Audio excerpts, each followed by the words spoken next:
Mile marker 73 doesn't exist on Highway 101. I counted 43 markers on a stretch that only has 42. When I stopped to check my map, the fog started breathing. That's when I realized something was counting me back. Welcome to Verified Fears. 11 highways, 11 encounters. One question: what happens when the fog knows your name? If you've ever felt watched on an empty road, don't drive away from this video. Because by story 7, you'll understand why some routes never let you leave. Hit that subscribe button and strap in, because the Pacific Northwest just opened a door you can't close. I've driven Highway 101 between Tillamook and Lincoln City for 6 years. 6 years of the same route, the same exits, the same mile markers counting down like a heartbeat. 42 markers on that stretch. I know because I've counted them more times than I care to admit during those long, mind-numbing Tuesday night deliveries. So when I counted 43 last week, I thought I was losing it. Exhaustion, maybe. Too much coffee, not enough sleep. But the number on that green reflective sign was clear as anything I've ever seen. Mile marker 73. And it was sitting right there between 72 and 74, like it had always belonged. It was 2:47 a.m. when I first saw it. The fog had rolled in thick off Tillamook Bay, the kind that turns your headlights into useless white walls that barely cut 5 feet ahead. I'd slowed to 40, maybe 35, just trying to keep the center line in view. The drizzle wasn't helping either, turning the asphalt into black glass that reflected nothing but more fog. I hadn't seen another vehicle in over 40 minutes. It was just me, my delivery van, and that suffocating blanket of white pressing in from all sides. That's when my odometer caught my attention. I just passed mile marker 72, and according to my trip counter, I should have been coming up on 74. But the math wasn't adding up. I was a mile short. I know that sounds crazy, obsessing over a single mile on a delivery route. But when you drive the same road 5 nights a week, you notice. You notice when something's off. And then I saw it. Mile marker 73. Fresh green paint, regulation size, exactly where it shouldn't be. I slowed down. I don't know why. Maybe I wanted to prove to myself it was real, that I wasn't hallucinating from caffeine withdrawal or highway hypnosis. The sign passed by my driver's window, and I watched it disappear into the fog behind me. My hands were gripping the steering wheel tighter than they should have been. Just a sign, I told myself. Maybe they added it. Maybe I'd miscounted all these years. But you don't miscount for 6 years straight. I kept driving, tried to shake it off. But then I noticed the guardrail on my right. There's this section just past the real mile marker 73, or what should be 74, where a truck clipped the rail about 2 years back. Left this twisted section that never got fully repaired, just sort of bent back into shape. Everyone who drives this route knows it. And I was looking at it right now, which meant I was past 74, which meant I should have already covered that mile. But according to my trip counter, I hadn't. According to the last marker I saw, I was at 73. I checked my odometer again. The numbers were climbing like they should, but they didn't match the mile markers anymore. It was like the road had stretched. Like someone had inserted an extra mile into a space that shouldn't fit one. The fog got thicker. I'm talking about visibility dropping to maybe 10 feet, where even your hood ornament starts to look like a suggestion rather than a certainty. The temperature gauge in my van showed it was dropping too. 58 degrees down to 51 in the span of maybe 3 minutes. My breath started fogging up the inside of the windshield. I cranked the defroster, but it barely helped. That's when I saw the damaged guardrail again. Same twisted metal. Same section, same side of the road. I felt my stomach drop. I'd been driving for at least 4 minutes since I first saw it. At 35 miles per hour, that's over 2 miles. There's no way I was seeing the same guardrail unless I was driving in a loop. I sped up. 45, 50. The fog swallowed everything, but I didn't care anymore. I needed to see mile marker 74. I needed to see 75, 76, anything that proved I was moving forward and not just circling the same impossible stretch of highway. The center line blurred beneath me. The fog pressed closer, and then I saw it again. Mile marker 73. The exact same sign, like I'd never passed it the first time. My radio crackled. I never have the radio on during deliveries. I prefer the silence. Helps me think. But it crackled anyway, spitting out white noise that made my skin crawl. And then, underneath the static, I heard a voice. My voice. It was faint, distorted, like it was coming from the bottom of a well. But it was definitely me. I was saying something about the mile marker. I was asking if anyone could hear me. I was saying I'd been driving for 20 minutes and couldn't find mile marker 74. But I hadn't said any of that. I hadn't spoken out loud since I left the depot. My radio wasn't even on. I reached for the dial to shut it off completely, and that's when I saw my own face reflected in the driver's side window. Except it wasn't quite right. The reflection was looking ahead, focused on the road, but I was turned toward the radio. The reflection wasn't matching my movements. It was delayed, like it was showing me what I'd been doing seconds ago, or what I was about to do. I jerked my eyes back to the road just in time to swerve around something in my lane. I don't know what it was. It was tall, dark, and standing perfectly still in the middle of the highway. My headlights hit it for maybe half a second before I was past, and in that sliver of time, I saw it had the shape of a person. But the proportions were wrong. The arms were too long, the head was too narrow. And it was facing away from me, like it didn't care that I'd almost hit it. The damaged guardrail appeared on my right for the 4th time. I started laughing. I don't know why. Maybe it was panic. Maybe it was the sheer absurdity of being trapped in a mile of highway that shouldn't exist. My hands were shaking on the wheel. The radio was still crackling, still playing my voice on a loop, asking for help that clearly wasn't coming. I tried to stop. I slammed on the brakes, and the van skidded on the wet asphalt, fishtailing before I managed to bring it to a stop.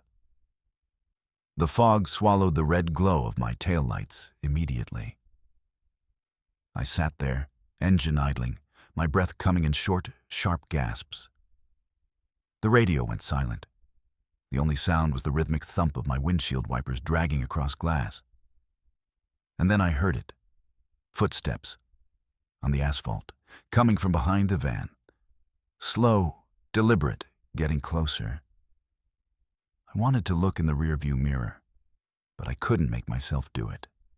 Every instinct I had was screaming not to look, not to acknowledge whatever was walking toward me out of the fog. The footsteps stopped right outside my driver's side door. I could hear breathing.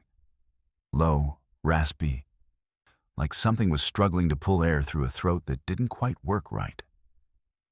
I hit the gas. The tires screamed, found traction, and I was moving again. I didn't look back. I didn't slow down. I just drove, watching the mile markers flash by in a sequence that finally made sense. Mile marker 74, mile marker 75, mile marker 76. The fog started to thin. The temperature climbed back to normal. My radio stayed silent. When I finally pulled into the depot 3 hours later, 3 hours late, which should have been impossible given the distance I had left. I checked my GPS logs. According to the satellite data, I'd traveled 60 miles further than the route required. 60 miles that didn't exist on any map. 60 miles that somehow fit inside a stretch of highway I could drive with my eyes closed. I haven't taken that route since. I told dispatch I needed a different assignment, said I was dealing with fatigue, needed a change of scenery. They didn't ask questions. But last week, another driver mentioned something strange. Said he'd been on Highway 101 near Tillamook, and he swore he counted 43 mile markers on a stretch that should only have 42. Said there was one between 72 and 74 that he'd never noticed before. I didn't tell him what I knew. I didn't tell him that mile marker 73 wasn't just a sign, it was a door. And once you notice it, once you see it and acknowledge it's there, the road remembers you. I still hear my voice sometimes, late at night when I'm trying to sleep. It's crackling through static, asking if anyone can hear me, asking if anyone knows how to find mile marker 74. And I know, somewhere out there in the fog, I'm still driving that loop, still looking for a way out, still counting mile markers that will never add up. The dashcam footage exists. That's the part that keeps me up at night. It's not a story I can dismiss as a panic attack or sleep deprivation.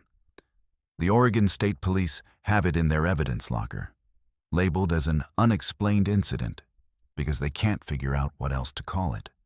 The official report lists exposure and acute stress-induced cardiac event as the cause of death for the ranger they found 3 days later. What it doesn't mention is what the camera recorded. What it doesn't mention is that I watched the forest breathe. I was working the night shift as a forest ranger on Highway 26, the stretch that winds through Mount Hood National Forest near Zigzag. It's quiet work mostly. You drive the service roads, check for fallen trees, watch for illegal campers, make sure the trails are clear. That night, or technically, early morning, I was on SR 173, one of those narrow access roads that branches off near rhododendron. It was 4:15 a.m., and I'd just finished checking a trailhead when my engine died, just cut out. No sputtering, no warning lights. 1 second it was running fine, the next it was dead silent. I tried the ignition, nothing. Not even a click. The headlights stayed on though, which was strange. Battery was fine, apparently. Everything electrical worked except the engine itself. I grabbed my radio to call it in, let dispatch know I'd need a tow, probably wouldn't make it back before shift change. Standard procedure. Annoying, but not unusual. Vehicles break down. It happens. That's when I noticed the silence. And I mean real silence. The kind that presses against your eardrums like water pressure. No wind in the trees. No birds starting their pre-dawn chorus. No insects. Nothing. Just this absolute suffocating quiet that made my own breathing sound like a hurricane. I've worked these forests for 8 years. There's always sound. Always. Even at 4 in the morning, there's something. But right then, it was like every living thing within a mile had simultaneously stopped existing. The fog had been light when my engine died, just wisps drifting between the Douglas firs. But it was thickening fast. I watched it roll in through my headlight beams, watched it build from nothing into this dense, choking wall that cut my visibility down to maybe 15 feet. The temperature dropped. I'm not talking about a gradual cool down. I'm talking about 20 degrees in less than 2 minutes. My breath was suddenly visible. Frost started forming on the inside of my windshield. I turned on my dash cam. Habit, really. Whenever something feels off, you document it. That's the training. So I flipped it on, And I'm glad I did, because otherwise, nobody would believe what happened next. I sat there for maybe 5 minutes, just waiting, listening to that horrible silence, when I heard it. A creak, wood on wood, like a tree swaying in wind. Except there was no wind. I'd been watching the fog. It wasn't moving. It was just sitting there, perfectly still, like it was waiting. Another creak, then another. I looked out my driver's side window, and that's when I saw the trees closest to the road were moving. Not swaying. Moving. Their trunks were contracting and expanding, pulling in and pushing out like lungs, like the forest was breathing. I sat there, frozen, watching a 100-foot Douglas fir compress inward, its bark rippling, its branches drawing closer to the trunk, and then expanding back out. Slow, rhythmic, breathing. Every tree I could see was doing it, all of them in perfect sync. Inhale, exhale, inhale, exhale. The fog pulsed with them, thickening when the trees contracted, thinning slightly when they expanded. It was like the fog wasn't separate from the forest. It was part of it. The forest was exhaling fog. I could feel my heart hammering in my chest. My hands were locked on the steering wheel, even though I wasn't going anywhere. I couldn't look away. I couldn't move. All I could do was watch the trees breathe and feel my own breath start to match their rhythm without meaning to. That's when I noticed my reflection in the side mirror. It was dark, barely visible in the ambient glow from my headlights, but I could see my silhouette. And behind me, in the fog, there was another silhouette. Taller, broader, standing maybe 20 feet behind my vehicle. I spun around in my seat, looked through the back window. Nothing. Just fog and the rhythmic breathing of the trees. But when I looked back at the mirror, the silhouette was still there. Closer now. Maybe 15 feet. I locked the doors. Stupid, I know. Like locks would matter against whatever was out there. But you do stupid things when your brain is trying to process something it doesn't have a framework for. The silhouette moved again. I watched it in the mirror. It took a step forward, but it didn't walk like a person. It moved like the fog itself was shifting. Like something massive was displacing the air, and the fog was just filling in the shape of it. Then I saw my own silhouette move in the mirror. It raised its hand. I hadn't raised my hand. I was still gripping the steering wheel. But in the mirror, my reflection lifted its arm, reached toward the larger silhouette behind it, and the larger shape reached back. Their hands met. And I felt it. I felt something cold and impossibly vast touch the top of my head, pressed down like a hand resting on a child's skull. The pressure was gentle but absolute. I couldn't move, couldn't breathe. The trees kept breathing around me, and that pressure kept pressing down. And I realized, with perfect crystalline clarity, that I was inside something. Something so large that what I thought was a forest was just the interior of it. My dashcam was recording all of this. Later, when they recovered the vehicle, they pulled the footage. You can see the fog. You can see the trees moving. But what you can really see, what made the reviewing officer go pale and refuse to comment on the record, is the shape. When they enhanced the footage, when they adjusted the contrast and brightness, you can see that the fog isn't random. It's an outline. The entire visible area, every tree, every inch of road, everything my headlights touched, is contained inside a massive humanoid silhouette. The trees are inside it. The road is inside it. I was inside it. The pressure released. I gasped, sucked in air like I'd been drowning.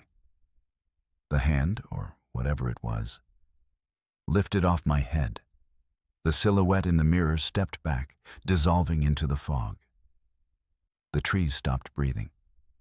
All at once. They just stopped. Froze mid-exhale. And then the sounds came back. Birds, insects, wind. It all rushed back in like someone had unmuted the world. My engine turned over on its own, just fired up without me touching the key. The headlights flickered once and then stabilized. I should have driven away right then. I should have put the vehicle in gear and gotten the hell out of there.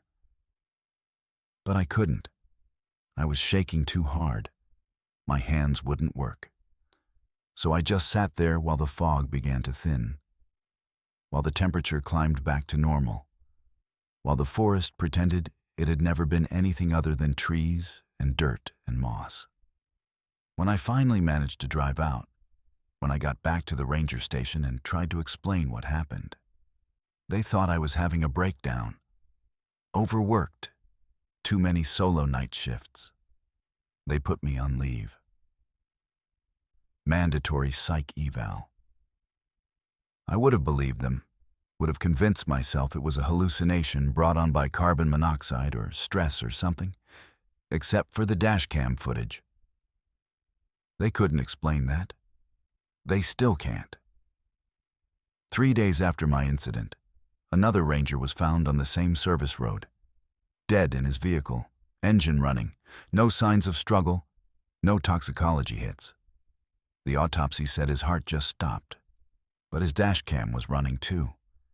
And in his footage, you can see the same thing. The trees breathing, the fog pulsing.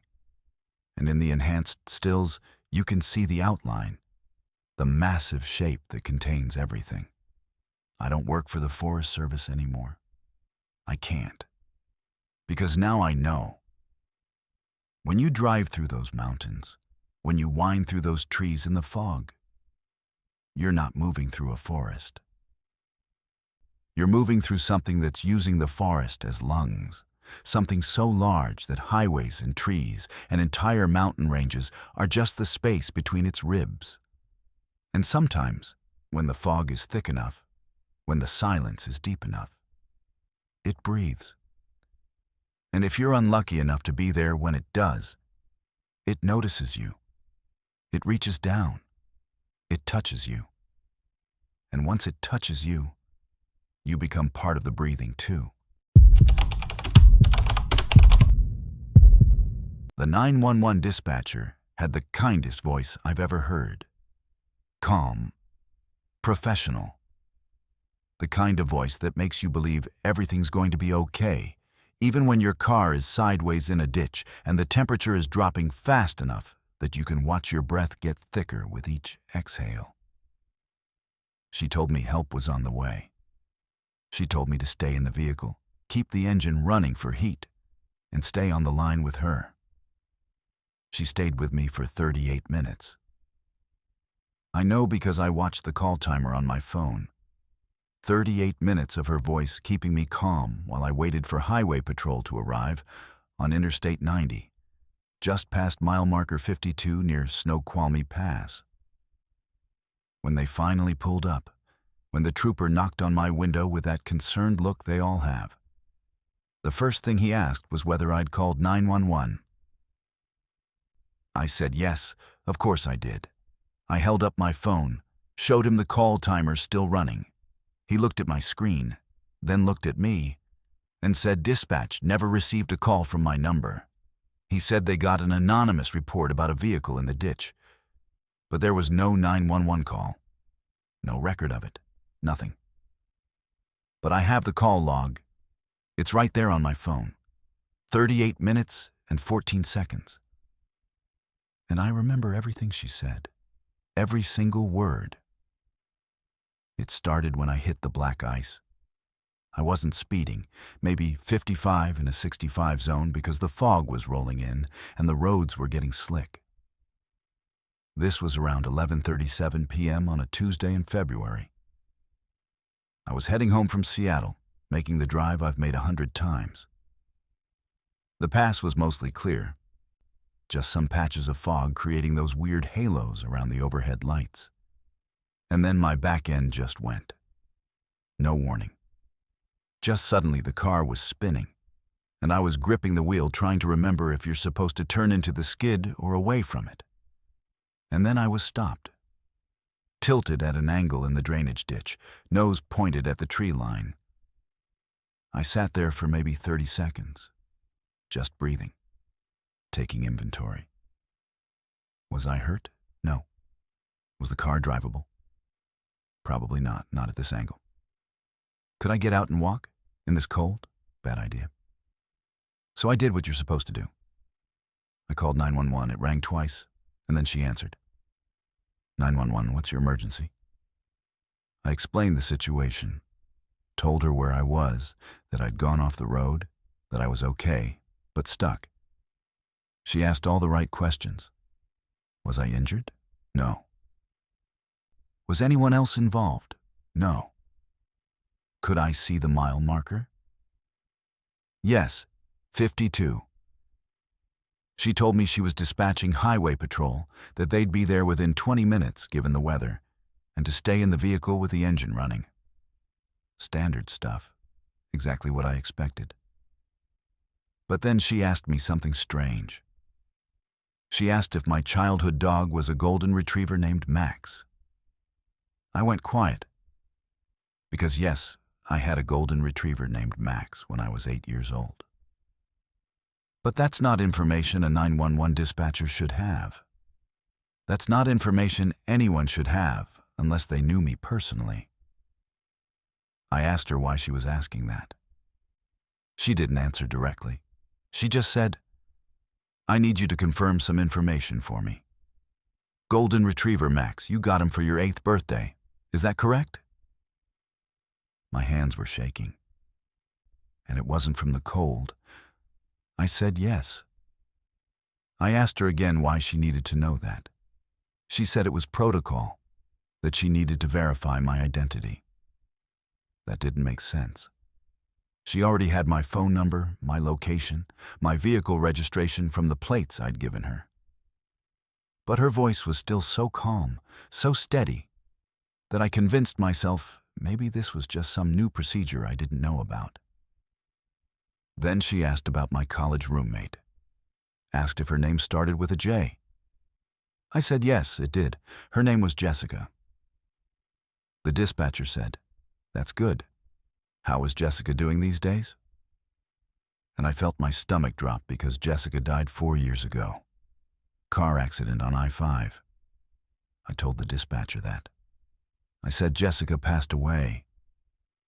And there was this pause, this long, horrible pause. And then she said, Oh, I'm sorry. I must have old information in the system. Let me update that. I should have hung up. Every instinct I had was screaming at me to end the call. But I didn't, because I was alone on a dark highway in below freezing weather, and her voice was the only thing connecting me to help. So I stayed on the line, and she kept talking. She asked about my apartment, the one I lived in during college. She described the layout, the kitchen with the broken tile near the sink, the bedroom with the window that never quite closed all the way. She described things she couldn't possibly know unless she'd been there, unless she'd stood in those rooms. I asked her how she knew these things. My voice was shaking now. I could hear it, that tremor of panic creeping in.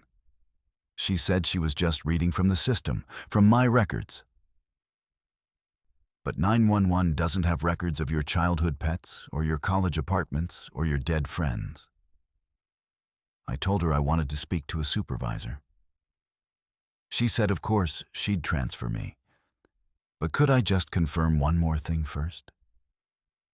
She asked if I remembered the recurring dream I had as a child, the one about drowning in a frozen lake. I never told anyone about that dream. Not my parents. Not my friends. It was just this nightmare I had maybe a dozen times between the ages of 6 and 10. I'd be walking on ice, and it would crack, and I'd fall through into water so cold it felt like knives. And I'd look up and see faces pressed against the underside of the ice, looking down at me. I'd wake up gasping every time. But I never told anyone. So how did she know? "Help is on the way," she said, and her voice had changed. It was still calm, still professional, but there was something underneath it now, something that sounded almost pleased. "The rescue unit is approaching your location. You should see their lights soon." I looked out my windshield. Nothing but fog and darkness. No lights, no traffic, nothing. I told her I didn't see anything. She insisted they were close. She described the vehicle, a white highway patrol SUV with unit number 847. She said the officer's name. She said he was less than a quarter mile away. But I couldn't see anything. The fog was too thick, and there were no lights, no sounds of an approaching vehicle. Then I heard it, in the background of the call. Behind her voice, another voice, screaming for help. And it sounded like me. It sounded exactly like my voice, but younger somehow, more terrified. I asked her what that sound was. She ignored the question. She just kept saying the rescue unit was approaching, that I'd see the lights any second now, that I needed to stay calm. I looked at my phone screen. The call timer showed 35 minutes. My battery was at 12%. And in the corner of the screen, I noticed something I hadn't seen before. The call wasn't showing as connected to 911. It was showing as connected to a number I didn't recognize. A number with a 360 area code and 7 digits that weren't in any logical sequence. I memorized them without meaning to. 360 7734 911. That's not how phone numbers work. That's not even the right number of digits. "They're here," the dispatcher said. "Look up. They've arrived." I looked up through my windshield, and I saw lights. Red and blue strobing through the fog, coming from the wrong direction. They were coming from the tree line, not from the road. The lights were moving between the trees, bobbing and weaving like they were being carried by something walking on uneven ground. Getting closer. I could hear branches snapping. I could hear something breathing, heavy and labored, like whatever was carrying those lights was struggling under their weight. I started my engine. The car was at an angle, but I didn't care. I threw it in reverse, felt the tires spin and catch, and I clawed my way out of that ditch through pure momentum and panic. The lights in the trees were close now, maybe 50 feet away, and I could see they weren't attached to a vehicle. They were just lights, strobing red and blue in the darkness, held by nothing, moving toward me. I got the car onto the road, and I drove. I didn't look back. The dispatcher was still talking, asking why I was leaving, saying the rescue unit had arrived, and I needed to come back. I hung up. My hands were shaking so hard I almost dropped the phone. And that's when I saw real lights behind me. Actual highway patrol, actual strobing lights on an actual SUV. They pulled me over a mile down the road. The trooper who approached my window had the call log, the anonymous report. He showed me the timestamp, 12:15 a.m. But that was impossible. I'd been on the phone since 11:37. I'd been talking to that dispatcher for 38 minutes. I showed him my phone, showed him the call duration. He looked at it, looked at me, asked if I'd been drinking. The call log on my phone shows 38 minutes and 14 seconds. Connected to 360 7734 911. I've tried calling it back. It rings, and rings, and rings. And sometimes, if I let it ring long enough, someone picks up, and I hear my own voice asking if help is coming. asking if anyone can see the lights, asking why it's so cold. I don't drive the pass anymore. I take the long way, even if it adds 2 hours. Because I know now that when you call for help in certain places, at certain times, something else answers. And whatever it sends isn't coming to rescue you. It's coming to add your voice to the others already on the line, waiting for someone new to call. You ever notice someone in your peripheral vision and they just stick there? Like a floater in your eye, except it's a person. And they shouldn't be keeping pace with your vehicle when you're doing 60 on a mountain highway? That's what happened to me on Highway 2, Stevens Pass, westbound between Skycomish and Index. I saw him for 11 minutes straight. 11 minutes. You know how long that is when something impossible is happening? When you pass someone walking on the shoulder, you see them for maybe 3-4 seconds tops. They appear in your headlights, you register their presence, and they're gone, swallowed by the darkness behind you. But this one never left, never got closer, never got farther away. It was 5:50 in the morning. That weird twilight period where the world is gray and colorless and your headlights are still on but barely doing anything useful. The fog was rolling through in patches, thick in the valleys, thin on the ridges, creating these pockets of visibility that came and went without warning. I was hauling a load of lumber down from the eastern side of the pass, making good time, no traffic to speak of. Just me and the road, and that persistent gray fog that made everything look like an old photograph. I first saw him coming out of a fog bank near the Deception Falls area. Just a figure on the shoulder, walking westbound, same direction I was heading. Dark jacket, hood up, hands in pockets. The kind of person you feel bad for because who the hell walks Highway 2 at dawn in February? But I was in the right lane, giving him plenty of space. And I figured I'd pass him in a second and that would be that. Except I didn't pass him. I kept driving, maintained my speed at 60.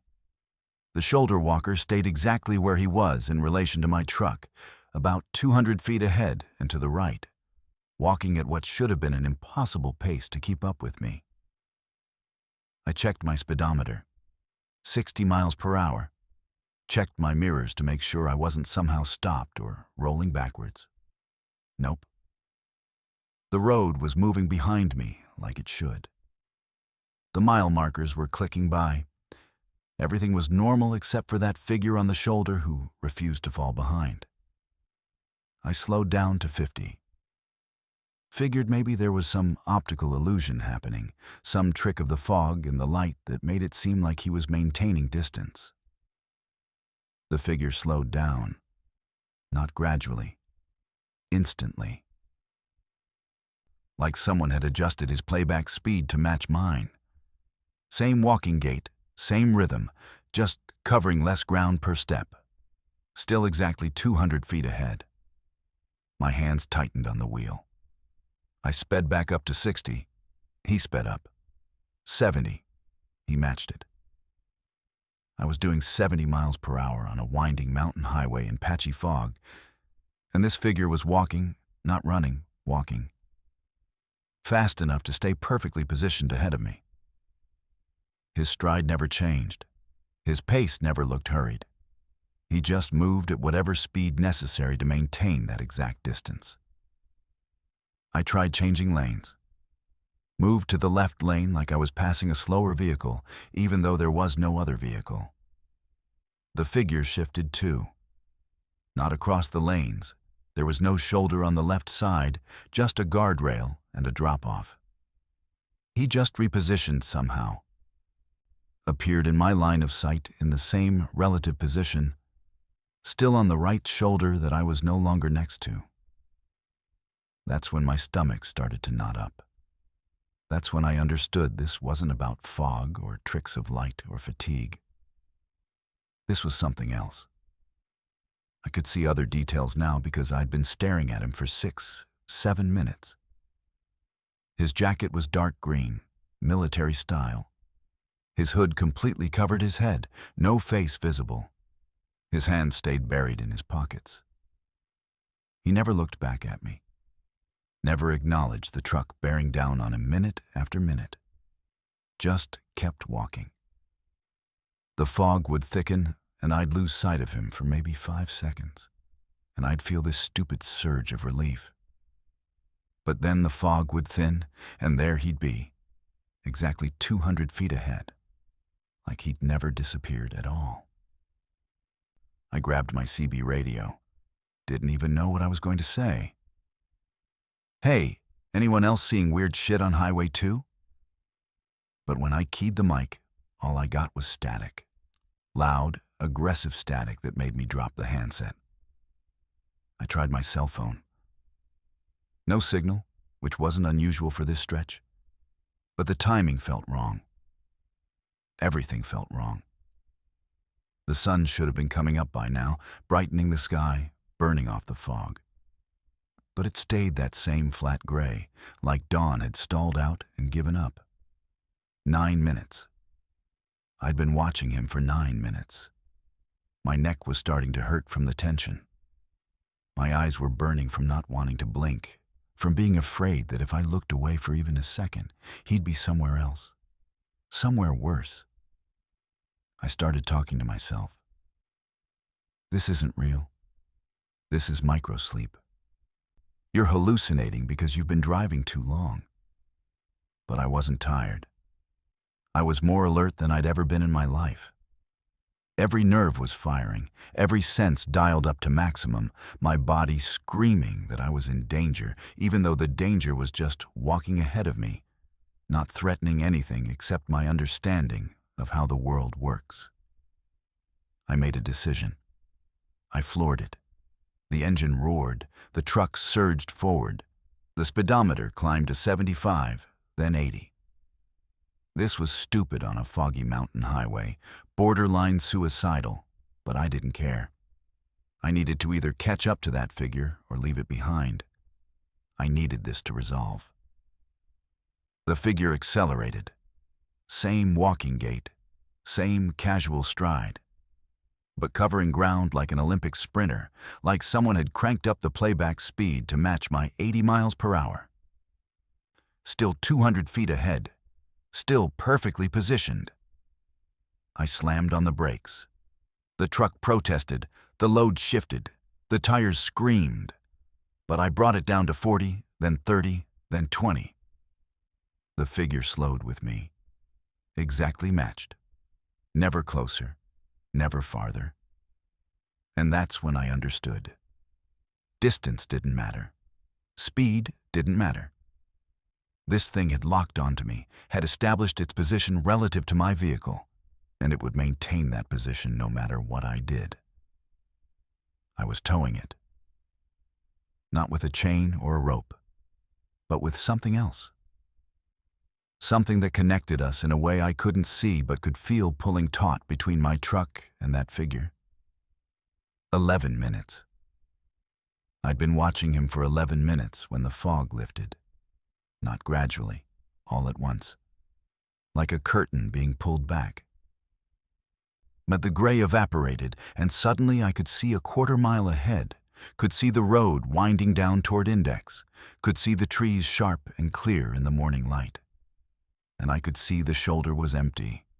No figure, no walker, nothing. Just asphalt and gravel and the white stripe dividing the road from the drop-off. I exhaled. Didn't even realize I'd been holding my breath. My hands were cramping from gripping the wheel. I flexed them, rolled my shoulders, tried to convince myself it was over. Tried to laugh it off as highway hypnosis or some weird fog phenomenon. I checked my mirrors. Empty road behind me. I looked ahead. Empty road. I was alone. Finally, blessedly alone. And then I looked to my right, at the passenger window. And he was there, pressed against the glass, face distorted by the pressure, features flattened and wrong. But definitely a face. The hood had fallen back. I could see eyes. Too many eyes. They covered his forehead, his cheeks, clustered around where his nose should have been. And they were all looking at me, all blinking in synchronization. The mouth opened, and it was full of fog. Not breath, fog. Pouring out like smoke, running down the outside of the glass. I screamed, jerked the wheel. The truck swerved, crossed into the oncoming lane, and I wrestled it back. When I looked again at the passenger window, he was gone. Just condensation on the glass, forming a vague outline where something had pressed against it. A handprint. Except it had too many fingers. 7, at least. Maybe more. They radiated out from the palm in directions that didn't match human anatomy. I didn't stop until I reached Sultan. Pulled into the first gas station I saw, stumbled out of the cab, and threw up in the garbage can by the pumps. The attendant asked if I was okay. I couldn't answer. I just pointed at my passenger window at the handprint slowly evaporating in the morning sun. He looked, said he couldn't see anything. The glass was clear. I looked again. He was right. No handprint, no condensation, nothing. But I know what I saw. I know what kept pace with me for 11 minutes, walking at impossible speeds, maintaining impossible distance, waiting for the moment I thought I was safe to show me its face. I know that the stretch of Highway 2 between Sky Comish and Index has a shoulder walker. And if you see him, if he appears in your headlights and doesn't fall behind when you pass, don't speed up, don't slow down, don't try to outrun him or outlast him, because the distance doesn't matter to him. The only thing that matters is that he's found you. And once he's locked on, once he's established his position 200 feet ahead of you, he'll stay there as long as he wants. Walking, waiting, getting ready to show you what's under the hood, getting ready to press his face against your window and breathe fog into your truck and make you understand that some things on the highway aren't hitchhiking. They're hunting. And they're patient. So very, very patient. There's a rest stop on Highway 101 near Aberdeen that doesn't exist. I know because I've looked for it 14 times since that night. Driven that same stretch between mile markers 88 and 91 in every possible condition. Clear skies, rain, fog, middle of the day, dead of night. It's never there. But it was there on March 17th at 9:47 p.m. when I pulled off because I couldn't keep my eyes open another mile. And according to my dash clock, when I pulled back onto the highway, it was 10:34 p.m. 47 minutes. I lost 47 minutes in a rest stop that the Washington State Department of Transportation swears was never built. I was driving back from visiting family in Port Angeles, making the coastal route because the inland highways were getting hammered by storms. Highway 101 was clear enough, just heavy fog rolling in off Gray's Harbor. The kind that makes your high beams useless and turns every reflective sign into a smeared glow. I'd been on the road for 3 hours, and I was fading fast. You know that feeling when your eyelids start to weigh about 50 pounds each and you catch yourself drifting between lanes. That's where I was. Dangerous, stupid, I needed to pull over. The sign appeared in my headlights like a gift. Rest area 2 miles. I didn't remember a rest area in this section, but I also didn't care. 2 miles of staying alert, and then I could close my eyes for 20 minutes, shake off the fatigue, finish the drive home. The fog was getting thicker, reducing my world to about 30 feet of visible road. But I saw the exit clearly enough. A standard off-ramp with the blue rest area sign and the little icon of a picnic table. I took it. The rest stop was small. Single building, maybe a dozen parking spaces, surrounded by tall cedars that looked black in the fog and the limited lighting. There were no other vehicles, which made sense given the hour and the weather. The building itself was concrete block, institutional and bland, with that yellowish exterior lighting that makes everything look vaguely sickly. I pulled into a space near the entrance, killed the engine, and just sat there for a minute, feeling the exhaustion settle over me like a heavy blanket. I should have noticed things then. I should have paid attention to the fact that the vending machines visible through the front windows were the old style, the kind with the pull handles instead of the electronic displays. I should have wondered why the exterior lights had that sodium vapor color when most rest stops upgraded years ago. I should have questioned why the whole place felt like it was stuck in 1987. But I was tired. Bone tired. All I wanted was a bathroom and maybe a terrible cup of coffee from whatever machine they had inside.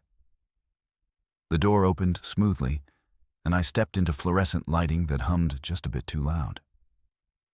The interior was spotless. Unnaturally clean. The tile floor gleamed. The walls had no graffiti, no scuff marks, no wear at all. The bathroom doors looked freshly painted. Even the bulletin board near the entrance, which usually hosts wrinkled flyers and outdated tourism brochures, had perfectly aligned notices under glass that looked like they'd been placed yesterday. There was a smell, too. Cedar and something else. Something chemical and sweet that reminded me of funeral homes. I walked to the men's room, and that's when I saw the attendant. He was standing behind a maintenance desk I hadn't noticed, wearing a dark green uniform with a patch that said Washington State Parks in gold thread. The uniform style was wrong. Too boxy. Too formal. Like something from a vintage photograph. He was older, maybe 60, with his pleasant smile that didn't quite reach his eyes.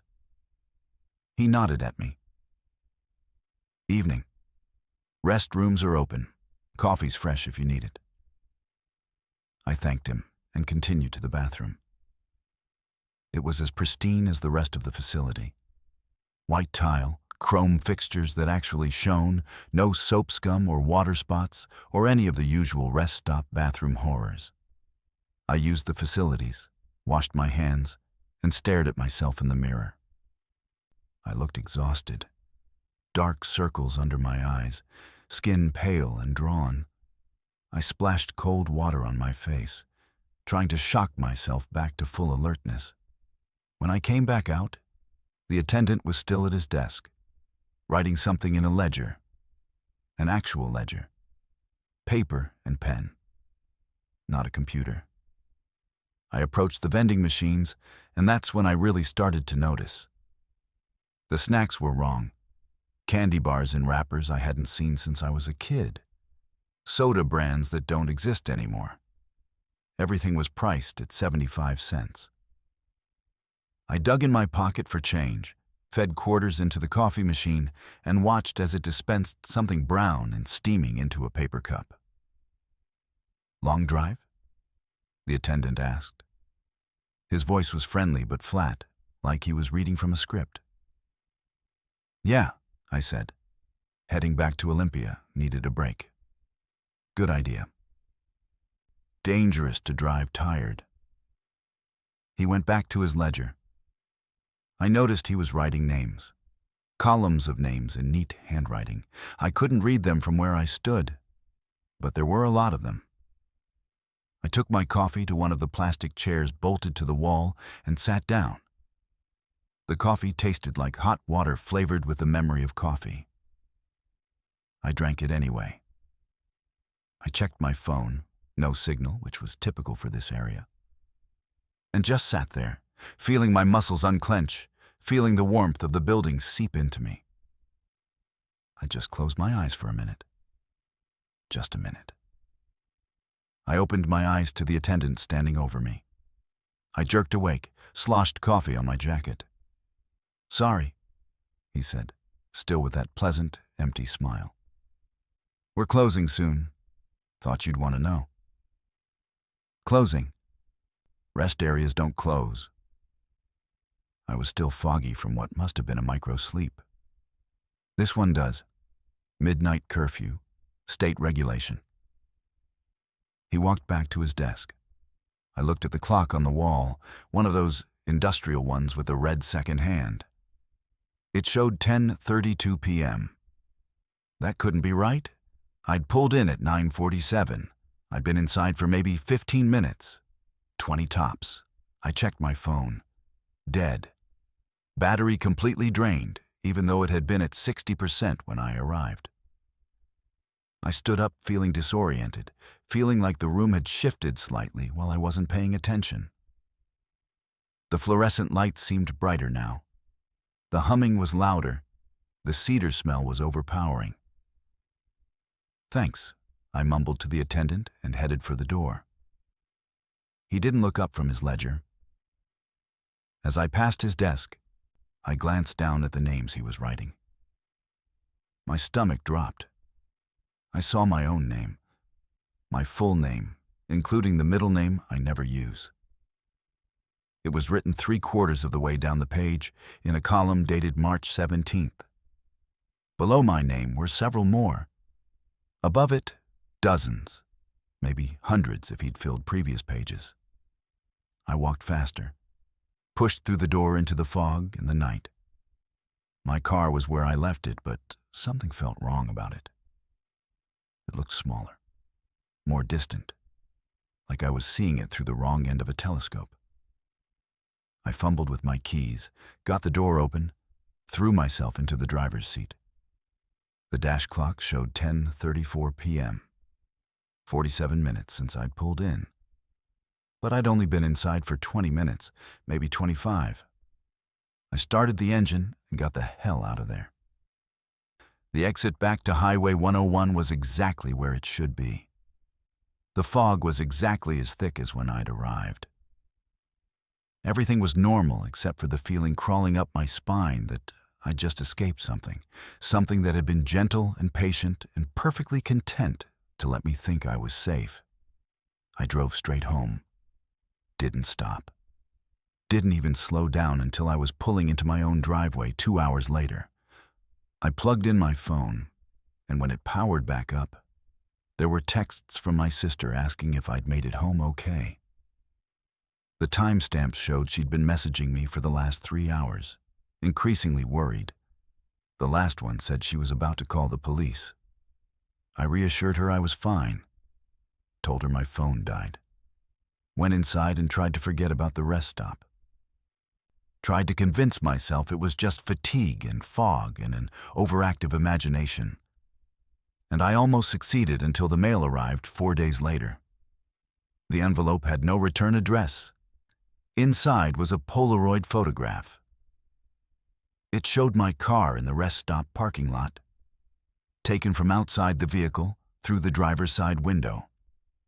And I was in the driver's seat, slumped over, eyes closed, completely unconscious. But that's not the worst part. The worst part is the reflection in the windshield. You can see the rest stop building. You can see the windows and the interior lighting. And you can see that the building is reversed. Like the photograph was taken from inside the car looking out. Like someone had been sitting in the passenger seat or standing in the back seat, photographing me while I was unconscious. I've tried to find the rest stop 14 times. I've filed reports with the state police, with the Department of Transportation, with anyone who would listen. They all say the same thing. There's no rest area between mile markers 88 and 91 on Highway 101. There never has been. But I have the photograph. And according to online forums I've found since, I'm not the only one. 14 other people have reported stopping at rest stop 247 in the last 6 years. All of them lost exactly 47 minutes.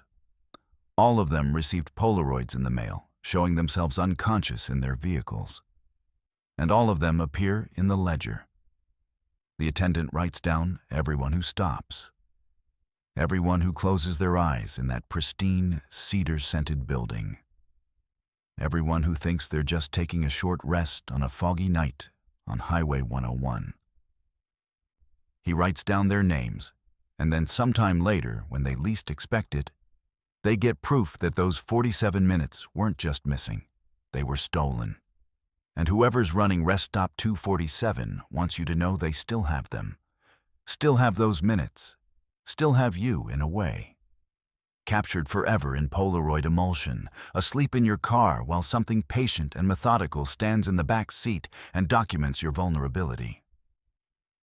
I don't take Highway 101 anymore. And I never, ever stop at rest areas alone at night. Sometimes you're alone in your car, rolling through fog in the dark toward home. And sometimes you realize you're not. But the moment doesn't come with headlights or horns, just with a feeling. That the empty seat beside you isn't empty. That the silence in the cabin belongs to someone else, too. That something slipped in when reality was soft, tired, and slippery. If you've ever driven Highway 26, hitting the deep patches of fog west of Mount Hood, you know what I mean.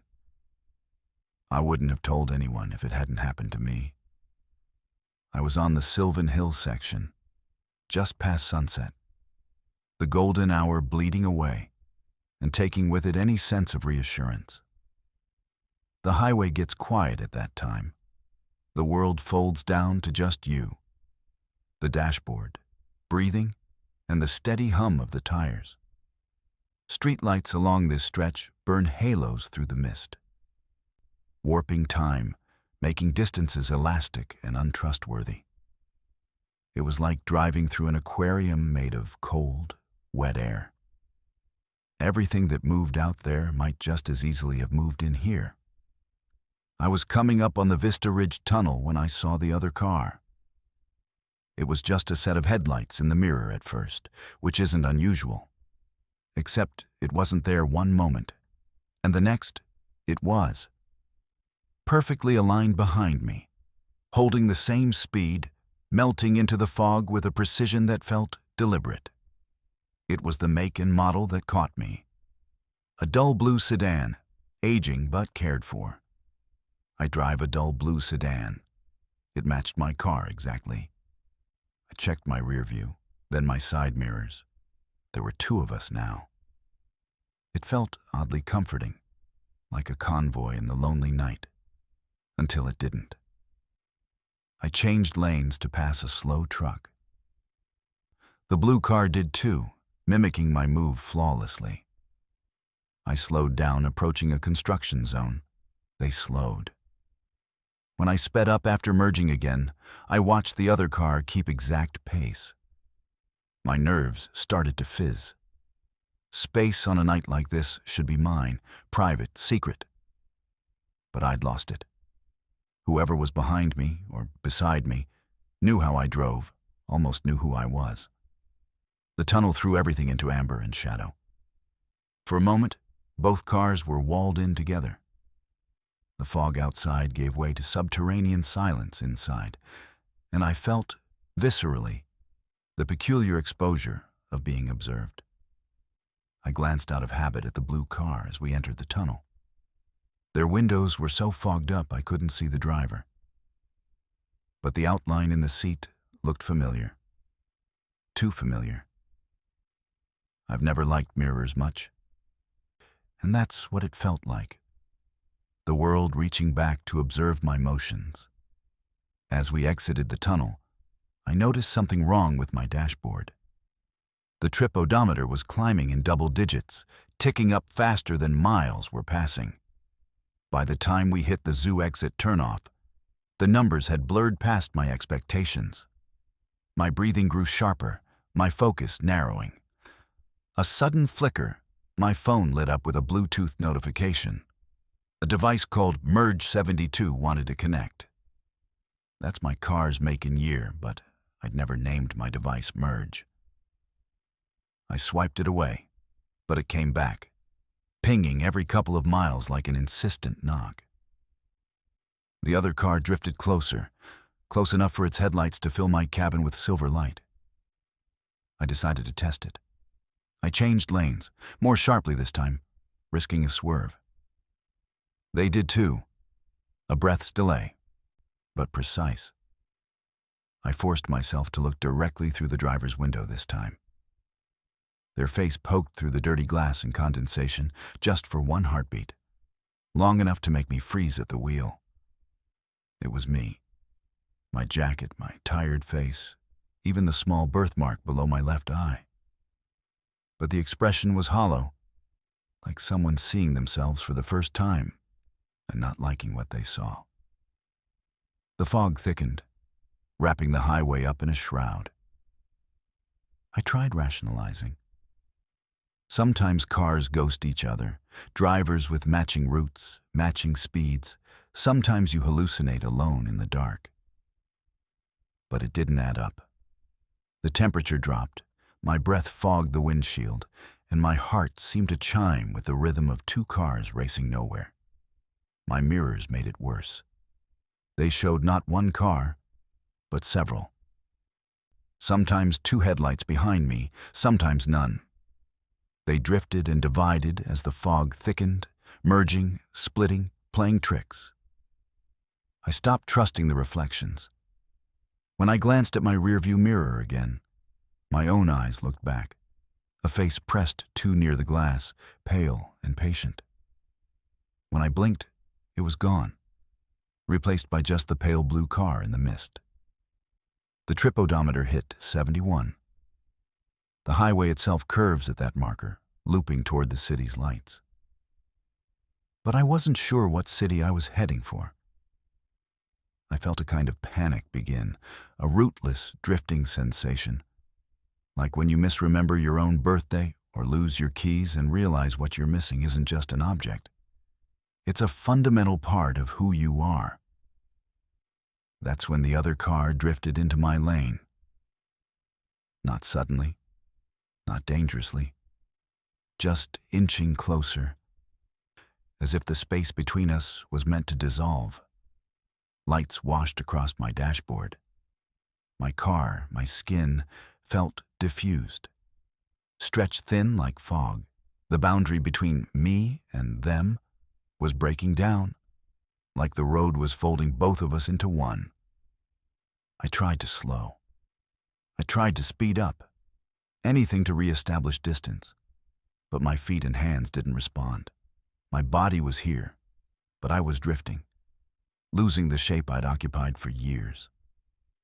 The radio turned on by itself, crackling static, and then a voice broke through, my own, but younger, maybe from years ago, listing memories I hadn't thought about in ages. Favorite toy, childhood friend, favorite song, all the things that anchor us and make us who we are. The words ran together, distorting, merging with someone else's, not quite matching my recollection. I realized the other car was not beside me anymore. It was inside me.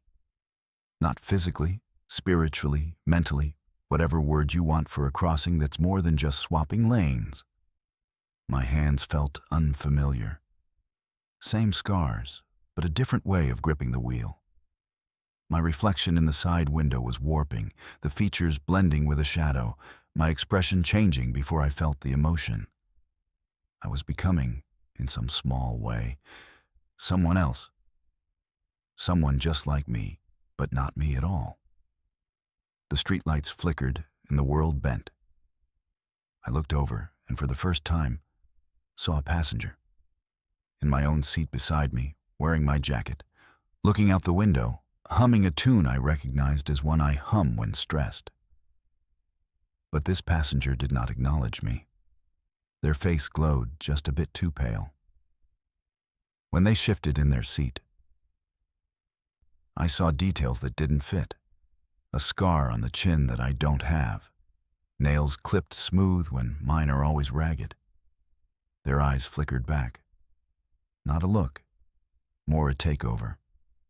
I drove by instinct then, barely registering the highway signs, the landmarks I'd known for years that suddenly looked subtly different. Older or newer, or robbed of the associations that once made them familiar. A wrong tree here, a stoplight the wrong color there. My hands gripped the wheel but felt numb.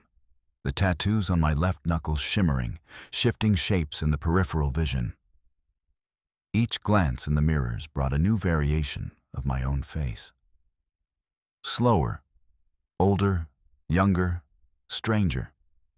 Even the voice on the radio looping back, now talking about memories I know I never had, cities I'd never seen, people I never met, things that almost sounded close, but not quite. As I neared my neighborhood, the houses blurred. I pulled into my driveway, or so I thought. The home looked familiar, but not right. The fence was on the wrong side, the mailbox dull orange instead of rusty red. As I killed the engine, I realized my keys didn't match the ignition. They barely fit, like they belonged to a different car entirely. The passenger beside me turned to look directly at me for the first time. Their lips moved. "You made it," they said in my own voice, but rough, distorted. Almost home. I tried to speak, but there was only silence. Whatever words I meant swallowed up by fog. We walked into what should have been my house. The door unlocked with my key, but the scent in the hallway was wrong. The arrangement of the furniture off by inches, photographs in the hall showing faces I almost recognized, but didn't. My reflection in the hallway mirror split across the glass, one side belonging to me, one side to the passenger. We stood together. Both faces looked at me, then blotted together, merging into a shape I didn't know. I haven't driven Highway 26 since. I check the mirrors obsessively now, catch glimpses of myself in places I shouldn't exist. Sometimes I hear my own voice calling from another room, or see my own jacket hanging where I didn't leave it. The passenger comes and goes. Sometimes they're in my dreams. Sometimes I wake up and feel their presence beside me. People ask why I never take the straight way home anymore. I just shrug and say traffic. But the truth is simpler. The fog makes roads softer. Sometimes reality merges, and you end up riding shotgun in your own life, uncertain who's actually behind the wheel. You know how some sounds don't just travel through the air, they travel straight down your spine. That's what CB Channel 19 feels like to me now. Every time I hear that static, any radio, any background hiss in a store, even a fan that catches the air just right, it takes me straight back to that first night I heard a trucker die in real time on Santiam Pass. And then heard him again the next night. And the next. And the next. Same voice, same mile marker, same snowstorm that ended almost 30 years ago. I run a little CB relay set up from my place out near Sweet Home, Oregon. Nothing official, nothing fancy, just a dedicated antenna, a decent receiver, and too much time on my hands during graveyard hours. I started doing it after a near miss on Highway 20 years back. Listening in became a habit. You'd be surprised how many people still rely on CB up in the mountains when cell service drops out and the weather turns. I keep the scanner on low while I'm puttering around the house, and if anyone calls out something that sounds like real trouble, I call it in. That's how this started. Me half listening, thinking I'd maybe help someone change a tire with my voice and a phone call. It was just after 12:30 a.m. when I heard him. Channel 19. The static fell away like someone parted a curtain, and his voice came through so clear I instinctively looked around, like he was in the room with me. Out of breath, tight with pain, but trying to sound professional. Breaker 19, Breaker 19. This is northbound rig on 20. I'm at mile 87, I think. Santiam Pass. I've rolled it. Cab's pinned. I need someone to copy. I went cold all at once. I knew that stretch. I knew how fast ice could form there when the fog settled into the trees and the temperature dropped just a little too far. I grabbed my notepad the way I always do, wrote down the time, 12:32 a.m. "Copy that, northbound on 20, I said into my mic. "This is a home receiver near Sweet Home. Repeat your situation. I'll call it in." There was a harsh crackle, and then a rattling sound that I realized was glass and metal still settling. He sucked in a breath. I lost it. Black ice. I was coming down off Tombstone in the fog. Didn't see it till... He cut off with a grunt, like someone had dropped a cinder block on his chest. "Trailer jackknifed. Cab sideways. I'm pinned against the door. Can't feel my legs. Think my load went over the side." My hands were already moving. Phone in one, pen in the other, writing down every word. "Highway 20, mile 87, Santiam Pass, jackknifed rig, possible rollover, driver pinned." I could picture the exact place he meant. One of those deceptive curves where the forest feels larger than it should be, leaning in on both sides, like it wants the road back. "Stay with me," I told him. "I'm calling state police now. You just keep talking so I know you're still with us." The dispatcher picked up on the second ring. I rattled off the details automatically, giving my location, his words, his mile marker. They took it seriously immediately. No hesitation, no skepticism. Just that clipped, efficient tone that means they're already hitting buttons and relaying coordinates. "We're dispatching OSP and a rescue unit out of Sisters," the dispatcher told me. "Stay on with the driver if you can, but do not attempt to make contact physically. Let the professionals handle it." I promised I would. Went back to the mic. "Okay," I said, trying to keep my voice level. "Help is on the way. I called you in. Can you tell me your company? Any hazmat on that load?" He gave me the company name, the route. Loading out of Bend, logs headed west. No hazmat, just timber. His breathing kept hitching, shallow and wet. There was something about the way it sounded that dug into me. I've heard hurt people on the radio before, but this had a depth to it.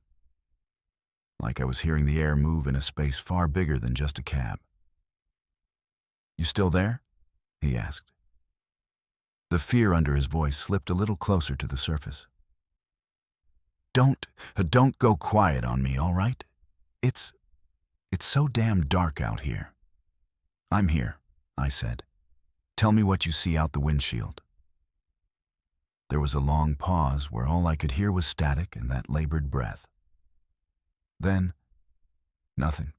Fog's all the way to the glass, like the lights are shining into milk. No stars, no trees, just white. I can't even see the road. Are you sure I'm still on it?" "You're on it," I lied. "You're on it and people are headed your way. Can you reach your hazard lights?" A rough scraping sound, a hiss of pain. "Think they came on when I rolled. Can't turn my head to check. Something's digging into my back. His voice cracked, dropped to a whisper.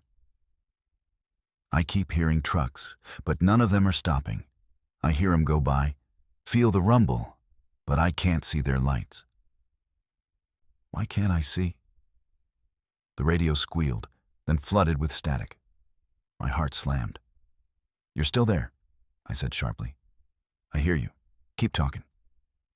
He came back like he'd never left. "Hurts," he said. "Feels heavy cold." Then he added, almost conversationally, "I think I know this place." That stopped me. "You drive it a lot?" Yeah, sure. 100 times at least. But I mean, I know it. Like I've been right here before. This exact spot. There's a scar on the guardrail outside my window." A ragged laugh. "I noticed it coming up earlier tonight, you know. Thought, wonder what poor bastard did that. Joke's on me, huh?" I froze with the pen halfway to the paper. Because I knew that scar. I'd seen it myself more than once. A long, bright grind mark, half painted over, where a rig had kissed steel at some point in the late 90s. It was one of those things you stop noticing after enough years until someone says it out loud and pulls it back into focus. I don't know how long we talked after that. Time went funny. I remember asking him where he was from, if he had anyone to call. He told me about his sister in Yakima, a dog waiting at home, a favorite diner in Sisters, where they still remembered his order. Little pieces of a life scattered between grunts of pain and the distant, muffled roar of occasional traffic. The dispatcher cut in twice to ask if I still had him on the line. I said yes both times. The last update I got was that troopers were minutes out. "Do you hear any sirens?" I asked him. "No," he said. "Just trucks that don't exist." "What do you mean?" "I hear 'em." His voice sharpened, panic edging every word. "I hear them come around the bend, engines under load, brakes whistling. I feel 'em shake the rig. But I don't see a damn light. Not one. It's like they're driving through me, like I'm not really here." The hair on my arms lifted. For a second, I was certain I wasn't just hearing him. I was there with him, trapped in that mangled cab with fog pressed to the glass, like a living thing. I could almost feel a cold draft against my own back. "Listen," I said quietly. "I'm staying with you. Right up until a trooper's voice cuts in and I hear him talk to you. Then you can yell at me for my terrible bedside manner, all right?" He gave this broken little snort that might have been a laugh if there'd been more air behind it. "Deal." The line crackled again, and underneath the noise, I heard something else. Fainter, distorted. At first, I thought it was an echo. Then I realized it was his voice, repeating something he'd said minutes earlier, same words, same cadence. "Lost it. Black ice. Coming down off Tombstone in the fog." It looped, overlapped with what he was saying now. Two versions of him layered, like time had slipped and recorded itself wrong. I didn't tell him I heard it. I just gripped the mic harder and watched the clock on the wall crawl forward. At 12:54 a.m., the radio went silent mid-sentence. "Copy? You still with me?" I said. "Come on, don't do that now. Talk to me." Nothing. Just hiss. I waited for the state police to break in with some variation of, "We have him. He's out. We're en route." That's the payoff you cling to when you're just a voice in a warm room listening to strangers freeze and bleed in the dark.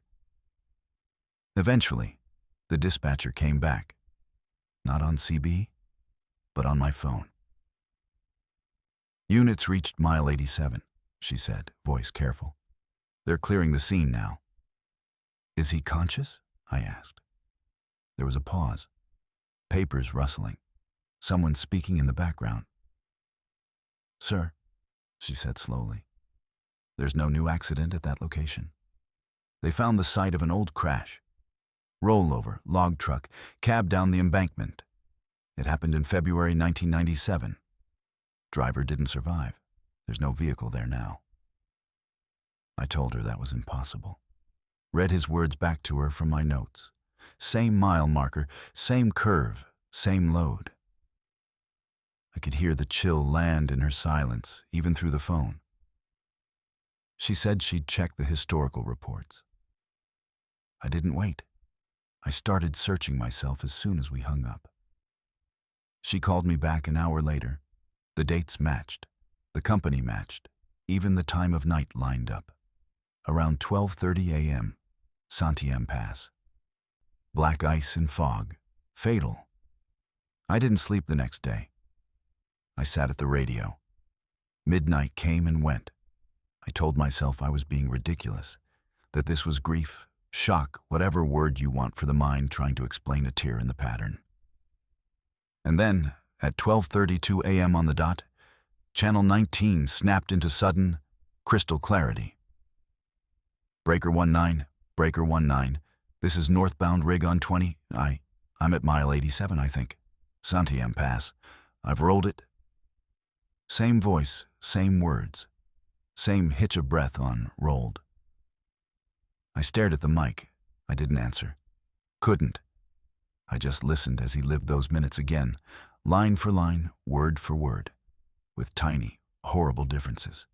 An extra groan here, a different curse there. At 12:54, the line cut out. I checked my clock. Same time. It's been months now.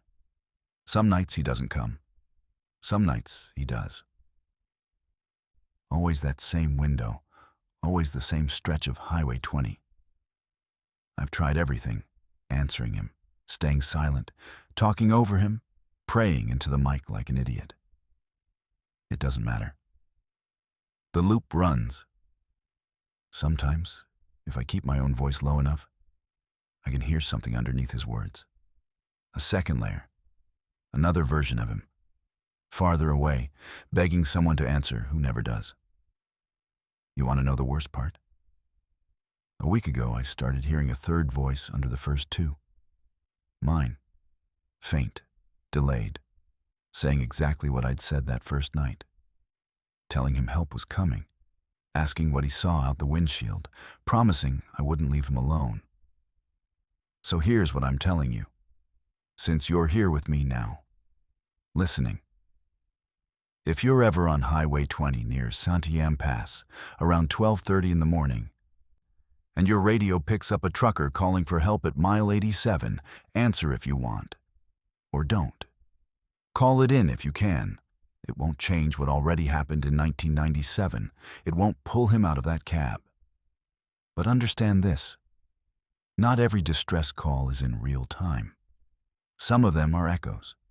Some of them are grooves cut so deep into a place that the moment never stops replaying.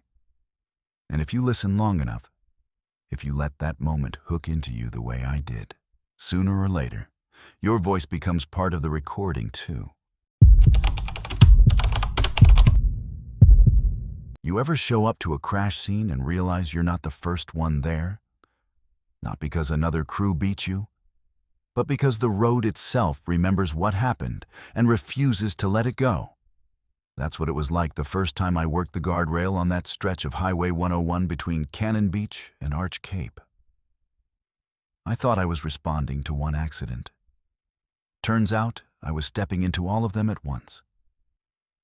I've been an EMT along the Oregon coast long enough to know the bad spots by heart. There's one curve just past a turnout. Cliff on one side, ocean chewing at the rock below. Guardrail bowed and re-straightened more times than anyone can count. Every local responder knows it. We joke darkly about the frequent flyer guardrail. You see it in the fog and your stomach tightens before dispatch even calls. That night, the call came in at 2:11 a.m. Single vehicle, possible rollover. Unknown number of occupants. Heavy fog. I already knew where they meant before they finished the mile marker. The fog was the thick, coastal kind that doesn't drift. It hangs. It eats sound. It swallowed our sirens as we wound down 101, leaving just a faint, tinny wail inside the cab. My partner drove. I watched the right shoulder, scanning for skid marks, broken posts, any sign of movement in the curtain of gray. The GPS flickered between good reception and nothing. The radio crackled with half words from dispatch. It felt like driving into a closed room with the door swinging shut behind us. Then the world turned blue and red, our lights reflecting off fog and metal. The guardrail was right where I knew it would be. So was the car. A late model SUV, nose crumpled against the rail, rear still in the lane, hazard lights blinking like a panicked heartbeat. No other units yet, no bystanders. Just us, the wreck, and the ocean pounding somewhere below the cliff where we couldn't see it. I hopped out, boots hitting damp asphalt, my breath immediately visible in the cold. It was quiet. Too quiet for a crash that recent. No horn blaring, no engine roaring, no one screaming. Just our siren fading as my partner cut it, and the soft tick of cooling metal. "Hello?" I called as I approached the driver's side. "EMS, can you hear me?" The driver's door opened before I got there. That stopped me for a half second. Not because doors don't open, but because of how it opened. Smoothly, calmly, like someone casually stepping out after parking at a grocery store. A person emerged, followed by another from the passenger side, then a smaller figure from the back. 3 of them, standing upright. No blood visible, no staggering, no glass stuck in hair or clothes. Just 3 people on the shoulder of Highway 101 at 2:15 in the morning, looking at me with the kind of expression you see in waiting rooms. Patient, resigned, almost bored. "You folks okay?" I said, switching gears from trauma triage to assessment. "Anyone hurt? Neck pain? Head impact?" "We're fine," the one closest to me said. The voice was level. Too level. "We're not going." I frowned. "Not going where?" They glanced back at the guardrail, then out into the fog where the cliff dropped away. "Away," they said. "It's not time yet. We have to stay until the rest get here."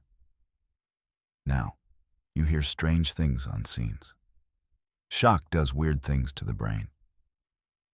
People talk nonsense, repeat themselves, latch onto single words. I chalked it up to that, at first. I switched on my flashlight, sweeping it over each of them in turn, pupils equal and reactive. No obvious injuries. Clothes damp from the fog but not soaked. No one shivering, even though I felt the cold straight through my jacket. "Let's at least get you checked in the rig," I said, defaulting to procedure.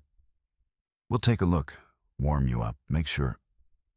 "We're not leaving the guardrail," the second one said. They sounded exactly the same as the first. Not just similar voice, identical cadence, identical flat certainty. "We're waiting." "For who?" I asked, irritation starting to edge into the unease. "Look, I understand you're shaken up, but this is a dangerous spot. If another car comes around that bend—" "They already have," the smallest one said. "A lot of them. They just haven't all hit yet." Something moved in the fog beyond them. A shape, low and twisted. My beam followed the motion, cutting across the guardrail, and my chest went tight. The metal was wrong. Guardrails along that stretch get dented, scraped, bent. Maintenance crews hammer them back into shape. You get used to the scars. But this one had too many. In the beam of my flashlight, I saw at least 6 distinct bends within a span of maybe 20 feet. Some old and rusted, others shiny, one still weeping a thin line of fresh orange where paint had been scraped away. It looked like someone had taken snapshots of different accidents and layered them on top of each other. New bolts next to corroded ones. Freshly replaced posts wedged between weather-beaten, splintered wood. I took a step closer, and the fog shifted, drawing back like a curtain. That's the only way I can describe it. One moment I could see only the SUV and the rail. The next, I saw more vehicles. A compact car nose down against the same section of rail, its rear end lifted. A pickup, sideways, its front wheels hanging over the edge. An old station wagon I knew damn well wasn't road legal anymore, its windshield a spiderweb of cracks.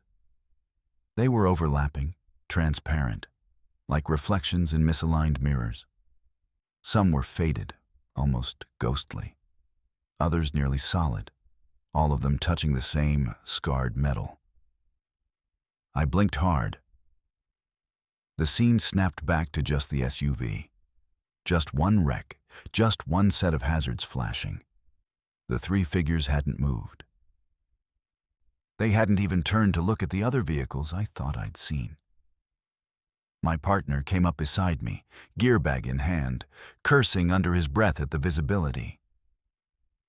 "Any injuries?" he asked. I opened my mouth to answer and realized I didn't know. Physically, they looked fine. Mentally, I wasn't sure there was a box for whatever this was. "We're waiting," the three of them said together. Same tone, same pitch. Perfectly synchronized, like a choir that had practiced the line for years. My partner shot me a look.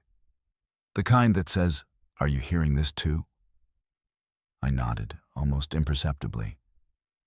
We went into our practiced routine anyway.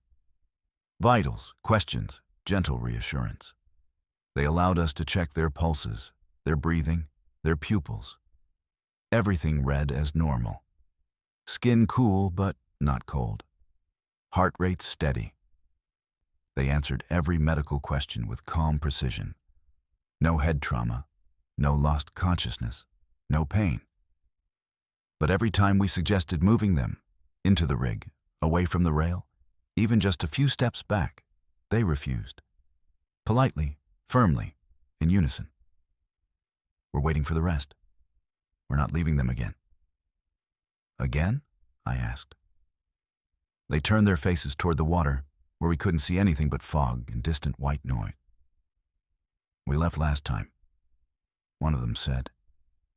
And the other two's lips moved with the same words a fraction of a second behind. They went over without us. Took years to find our way back. We're not making that mistake again. Headlights rounded the bend up the road. My partner waved traffic down, directing it around the wreck. The new drivers slowed, rubbernecked like they always do, and kept moving. I watched the beams sweep across the rail. For a brief second, in that wash of light, the other cars were back, the compact, the pickup, the wagon, layered over the SUV like a stack of old transparencies. In each, I saw shapes sitting in the driver's seats. Passengers, kids, old folks, faces half turned like they were listening for something. Our radios crackled. Dispatch updating us, no other injuries reported, tow on the way, law enforcement en route. I keyed my mic, started to reply, and stopped. Under the dispatcher's voice, there was another sound, a faint chorus. Dozens of voices all talking at once, overlapping in a sibilant hiss. None of the words were clear, but the intent was. Waiting. We're still waiting. I stepped right up to the rail then, close enough to touch it. The metal hummed under my palm, vibrating with the residual energy of every impact it had ever absorbed. For a moment, I felt dizzy. Images hit me like headlights. A car from the 70s slamming sideways, people screaming, a minivan spinning in slow motion, glass exploding outward, a motorcycle skidding, sparks showering off the rail. Over and over, different decades, different clothes, same spot. Same sickening crunch, same instant where a normal night drive became a permanent story embedded in steel. "Back up," one of the three said sharply. It was the first time any of them had shown anything like emotion. "You don't want to stand there when they come." "When who comes?" I asked, but I already knew. "The ones who still have to hit," they answered. "All the ones who haven't gotten here yet." I did step back then. Not because I believed them, not exactly. But because every instinct I had was suddenly screaming that the rail was not a thing. It was a place, a boundary with a waiting room built into it. And these three standing in front of me weren't confused survivors in shock. They were people who'd been claimed and somehow sent back, or who never really left. Law enforcement arrived. The scene filled up the way they always do: flashing lights, reflective vests, clipboards, tape. By the time the trooper in charge asked us about the patients, the three had gone quiet. They answered questions, let themselves be guided to the back of the rig for signatures, refused transport with that eerie, polite certainty. "We have to stay near," they said. "They're not all here yet." We cleared the scene eventually. We had to. Protocol doesn't have a section for patients are waiting for temporal spillover victims. But as we pulled away, I glanced out the back window of the ambulance. The towing crew was hooking up the SUV. The guardrail loomed behind it, battered and bright in the work lights. And lined up along it, spaced every few feet, were silhouettes. Not just three. Dozens. Faint, thin as breath on glass, some barely there at all. All standing, all facing the road, watching the curve, waiting. I blinked, and they were gone. Just fog. Just steel. Just another bad spot on Highway 101. I still run calls out there. It's my job. I still stand by that guardrail sometimes while we work. Feel the vibration under my boots when a semi roars by in the fog. And every now and then, when the air gets very still and my breath seems too loud, I hear a chorus of voices just under the wind and the surf. Not screaming, not begging, just waiting to be joined. Fog doesn't just sit on the road up in the gorge. It clings. It listens. Sometimes it gathers in the places nobody looks up at. The cliffs, the moss, the abandoned pullouts. And does something with the things we leave behind. You're probably thinking of trash, old tires, beer cans. I used to think that too. But I'm a photographer. I was the one pointing a lens at it when I realized the fog on Highway 30 wasn't just drifting. It was being collected.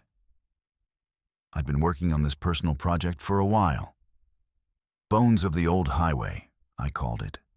Early mornings on the historic Columbia River Highway, shooting long exposures of the fog, the old stone walls, the places people pass without seeing. I like that in-between time when the world is half asleep and light hasn't decided what color it wants to be yet. You know the stretch near Crown Point. Vista House looming over the river like something out of another century? That's where this started. It was just before 7 a.m., late fall, the kind of cold that bites through your gloves in 5 minutes. The gorge was filled with fog, thick as milk, but not uniform. It moved in bands. I remember thinking that was odd. Layers instead of a solid blanket. I pulled into this little gravel turnout I'd used a dozen times before. It's nothing special. Just a curve with a low wall and enough space to get your car mostly out of the lane. But that morning, there were already vehicles there. 3 trucks. No logos, old shapes. Boxy, like they hadn't rolled off a line since the 70s. Their hazard lights weren't on, but each one had these tall, skinny poles mounted in the beds, tips lost in the fog overhead. I almost just backed out and left. I hate getting in the way of road crews, but curiosity kept me. No cones, no road work ahead signs, no reflective vests moving around. Just those trucks and a hum I felt more in my teeth than in my ears. I killed my engine, stepped out, and instantly felt watched. Not from the road, from the trees, from the stone. The fog by the river had that bluish, early morning tint. But here on the turnout, it had a yellow cast, like it was catching a kind of light I couldn't see. There were 4 figures by the wall. At first, I thought they were workers. Dark coveralls, caps pulled low. But they weren't doing anything I recognized as work. Each one held a glass cylinder, as long as my arm, capped at both ends with dull metal. The glass didn't reflect right. It sort of swallowed the light instead. They were scooping fog. I watched one step slowly along the wall, holding the cylinder out in front of them. The fog around it swirled down and into the glass, like it was being sucked through an invisible funnel. The rest of the air stayed still, just a neat column of mist spiraling into that tube. When it was full, the worker capped it, gave it a little shake, and the fog inside settled. Denser, darker somehow, like storm clouds trapped in a jar. They carried it back to one of the trucks and slotted it into a rack already holding half a dozen more. I remember thinking, sleep deprivation, you're hallucinating. I actually rubbed my eyes like a cliché. But when I looked again, they were still at it. The others were moving in a line, combing the pullout in slow, deliberate sweeps. They never spoke. Not to each other, not into radios, not to me. Just that quiet shuffling motion and the faint clink of glass on metal when they racked another cylinder full of fog. Reflex took over. I lifted my camera. Old habits. I didn't even think about whether I should. I framed the scene, focused on one of the workers in profile, fog curling around their boots, and fired off a burst. I heard the shudder. I felt the vibration. But through the viewfinder, the frame was empty. The wall, the turnout, the trees, no trucks, no workers, just fog evenly spread. I lowered the camera. Trucks, workers, poles stabbing the sky, jars in their hands. Raised the camera again, empty. You know that moment when your brain hits a wall it can't climb and just slides down it? That's what it felt like. My heart rate kicked up, breath going shallow. Part of me wanted to call out, "Hey!" The rest of me wanted to get back in my car and pretend I'd never stopped. I compromised by taking one step backward. That was when one of them turned and looked directly at me. From a distance, their faces passed as normal. Up close, close enough that my brain decided to throw details into the too much drawer. They were off. Imagine a face copied from memory by someone who's only seen people from the corner of their eye. The proportions were just wrong. Eyes a little too wide apart, nose a little too low, mouth too straight. Not uncanny in that Hollywood monster way. Uncanny in the, this could be a real person you'd forget 5 seconds after they walked away, way. Their eyes locked onto my camera first, then my face. It took my mind a second to realize what was wrong with their gaze. There was no startle. No annoyance at being photographed. Just a calm assessment, like I was another section of air to measure and harvest. Their lips moved. I didn't hear a sound with my ears, but my brain heard over the low hum of whatever was powering those poles. "You're early." It wasn't words, not really. More like the meaning slid into my thoughts, already translated. I almost dropped the camera. I managed to say, "Road crew out early, huh?" Just to prove to myself I still knew how to make sound. They didn't answer. They glanced at the nearest pole instead. It extended another foot on its own, telescoping up into fog I still couldn't see the top of. Through the haze, I saw shapes hanging off those poles. Not equipment, not lights. Bottles. Hundreds of them. Long glass cylinders like the ones in their arms, suspended at different heights. Each with its own shade trapped inside. Some nearly clear, some almost black. I took another involuntary step back. Gravel crunched under my boot. The sound seemed to startle the fog more than them. It rippled, almost flinched. And in that ripple, I saw something that made my throat go dry. Faces. Not clear, not with features I could name, but impressions, indents, like someone had pressed hundreds of profiles into damp plaster and pulled them away. They were all oriented toward the trucks, toward the jars. The worker who'd noticed me took a few steps closer, not threatening, just purposeful. I raised my camera again like it was a shield. Through the viewfinder, empty turnout. No one between me and the stone wall. Lower the camera, the worker was 5 feet away, glass cylinder cradled in their arms, like a child. "You can't be here," they said, lips barely moving. This time, I heard sound, but it was wrong. Play a recording on a machine that's running at the wrong speed. That's what it reminded me of. The consonants dragged, the vowels clipped. "This section's scheduled." "Scheduled for what?" I asked. My voice came out smaller than I meant it to. They tipped the cylinder toward me just enough that I could see what was inside. It wasn't just fog. The mist in there clung to the glass in slow, reaching motions, like it wanted out. Like it recognized the shape of a human being on the other side and remembered being one. As I watched, it formed a handprint that matched my own too closely for comfort, then smeared away again. "You drive through it," they said. "You breathe it. You leave things in it you don't want anymore. We take what's left." Every hair on my arm stood up. "What do you mean, things?" Their head tilted like a crow examining something shiny. Behind them, another truck's bed slammed as someone finished loading. I realized backup had arrived without sound.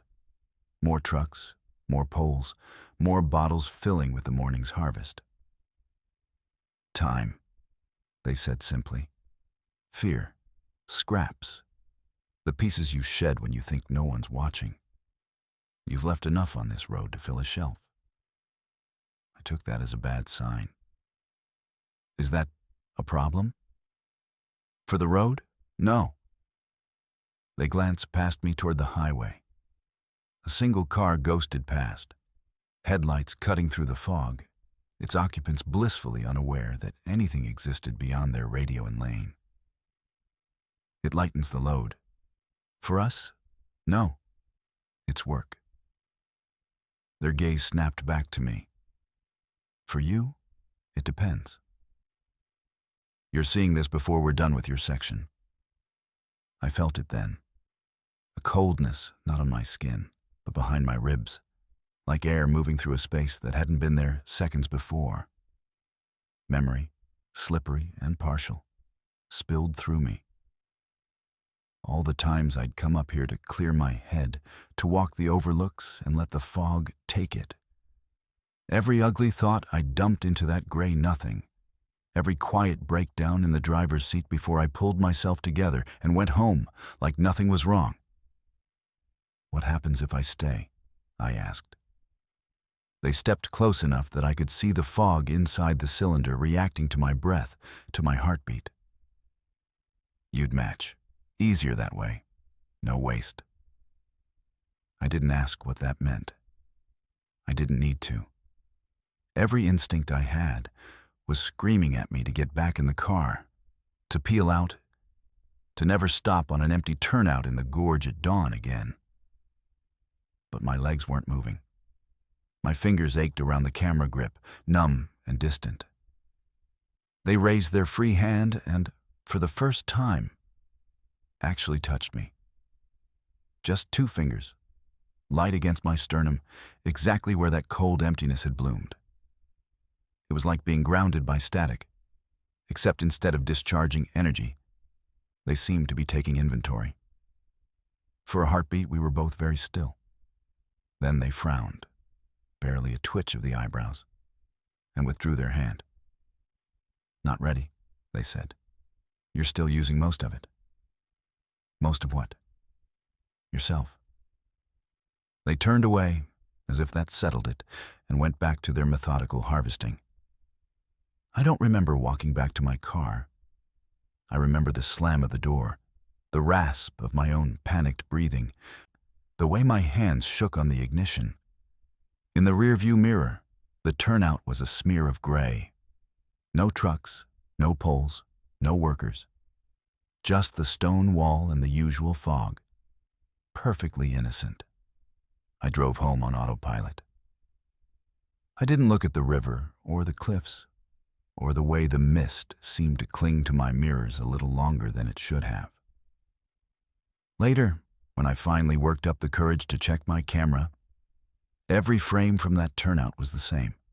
An empty pullout, a stone wall, trees fading into fog. Except in the very last shot. In that one, way up at the top of the frame, where the sky should have been, there was a line of dark shapes hanging down, just barely visible. Cylinders, hundreds of them, each one with a different shade trapped inside. And in the bright rectangle of my car window, I could see my own reflection. Or something that looked like me, just a little thinner, eyes just a little more hollow. I still go out with my camera. It's what I do. But I don't shoot fog on Highway 30 at dawn anymore. And if you ever stop at one of those forgotten pullouts in the Gorge and see unmarked trucks with old equipment and people who don't cast right in your peripheral vision, do yourself a favor. Don't look too long. Don't breathe too deep. Don't leave anything in the fog you're not willing to lose. Because someone might be there to collect it. And the next time they see you, they might decide you're finally ready. You ever have a moment where you're absolutely sure you died? But then you blink and you're back a few seconds earlier, still alive, still driving, with your heart pounding like it's trying to knock out of your chest? Most people laugh that off as adrenaline. I don't anymore. Not after what happened to me on I-90 near Snoqualmie Pass, on a moonless night when the fog froze on the asphalt and time started looping around a single patch of black ice. I want you to picture being in the driver's seat with me, because that's the only way this makes any sense. It was just after 11:40 p.m., eastbound on I-90, coming down near mile marker 47. The kind of cold that makes the air feel thin, 31 degrees and dropping. The snowbanks pushed off to the shoulder like dirty walls. Fog hugged the road in low strips, not the tall, towering stuff, just ground-hugging mist that your headlights skim across. The kind you tell yourself isn't a big deal. I'd been driving for hours, music low, heater clicking, that quiet highway trance setting in. The digital clock on the dash clicked over to 11:43 p.m. at the exact second my tires hit the black ice. I didn't see it. Of course I didn't. That's the whole point of black ice. One moment I had control, hands light on the wheel, cruise set a little under the limit because of the fog. The next moment, the steering went weightless. The car drifted half a lane to the right, like someone had nudged it with an invisible shoulder. My stomach dropped. Instinct kicked in. Foot off the gas, don't slam the brakes, steer into the skid. You know all the rules, but your body still tenses like you're about to hit something. The back end started to swing. The guardrail on the right lurched closer in a smear of metal and fog. For a heartbeat, the whole car felt like it was floating sideways. I remember a sound. Tires squealing, sure.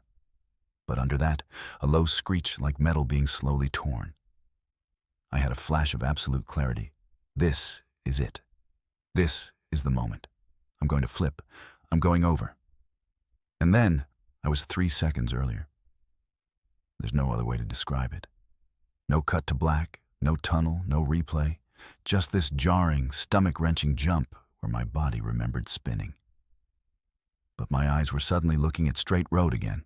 Hands on the wheel, music still playing, same stretch of I-90 under my headlights, same fog, and the clock on the dash said 11:43 again. I almost drove off right then. My brain had to skid to catch up. The physical shock of the near crash clung to me. Heart hammering, palms sweaty, muscles buzzing with adrenaline. But I wasn't in the ditch. I wasn't spinning.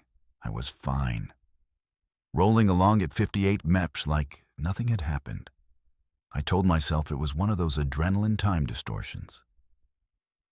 You know when a close call feels like it took forever, but it's only a second? That had to be. I took a breath, flexed my fingers on the wheel, forced a shaky laugh, and told myself to calm down. Then I hit the black ice again.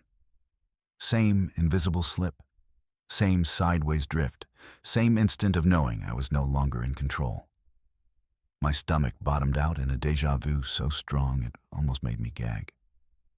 This time I reacted faster because I remembered it, even though it hadn't happened yet.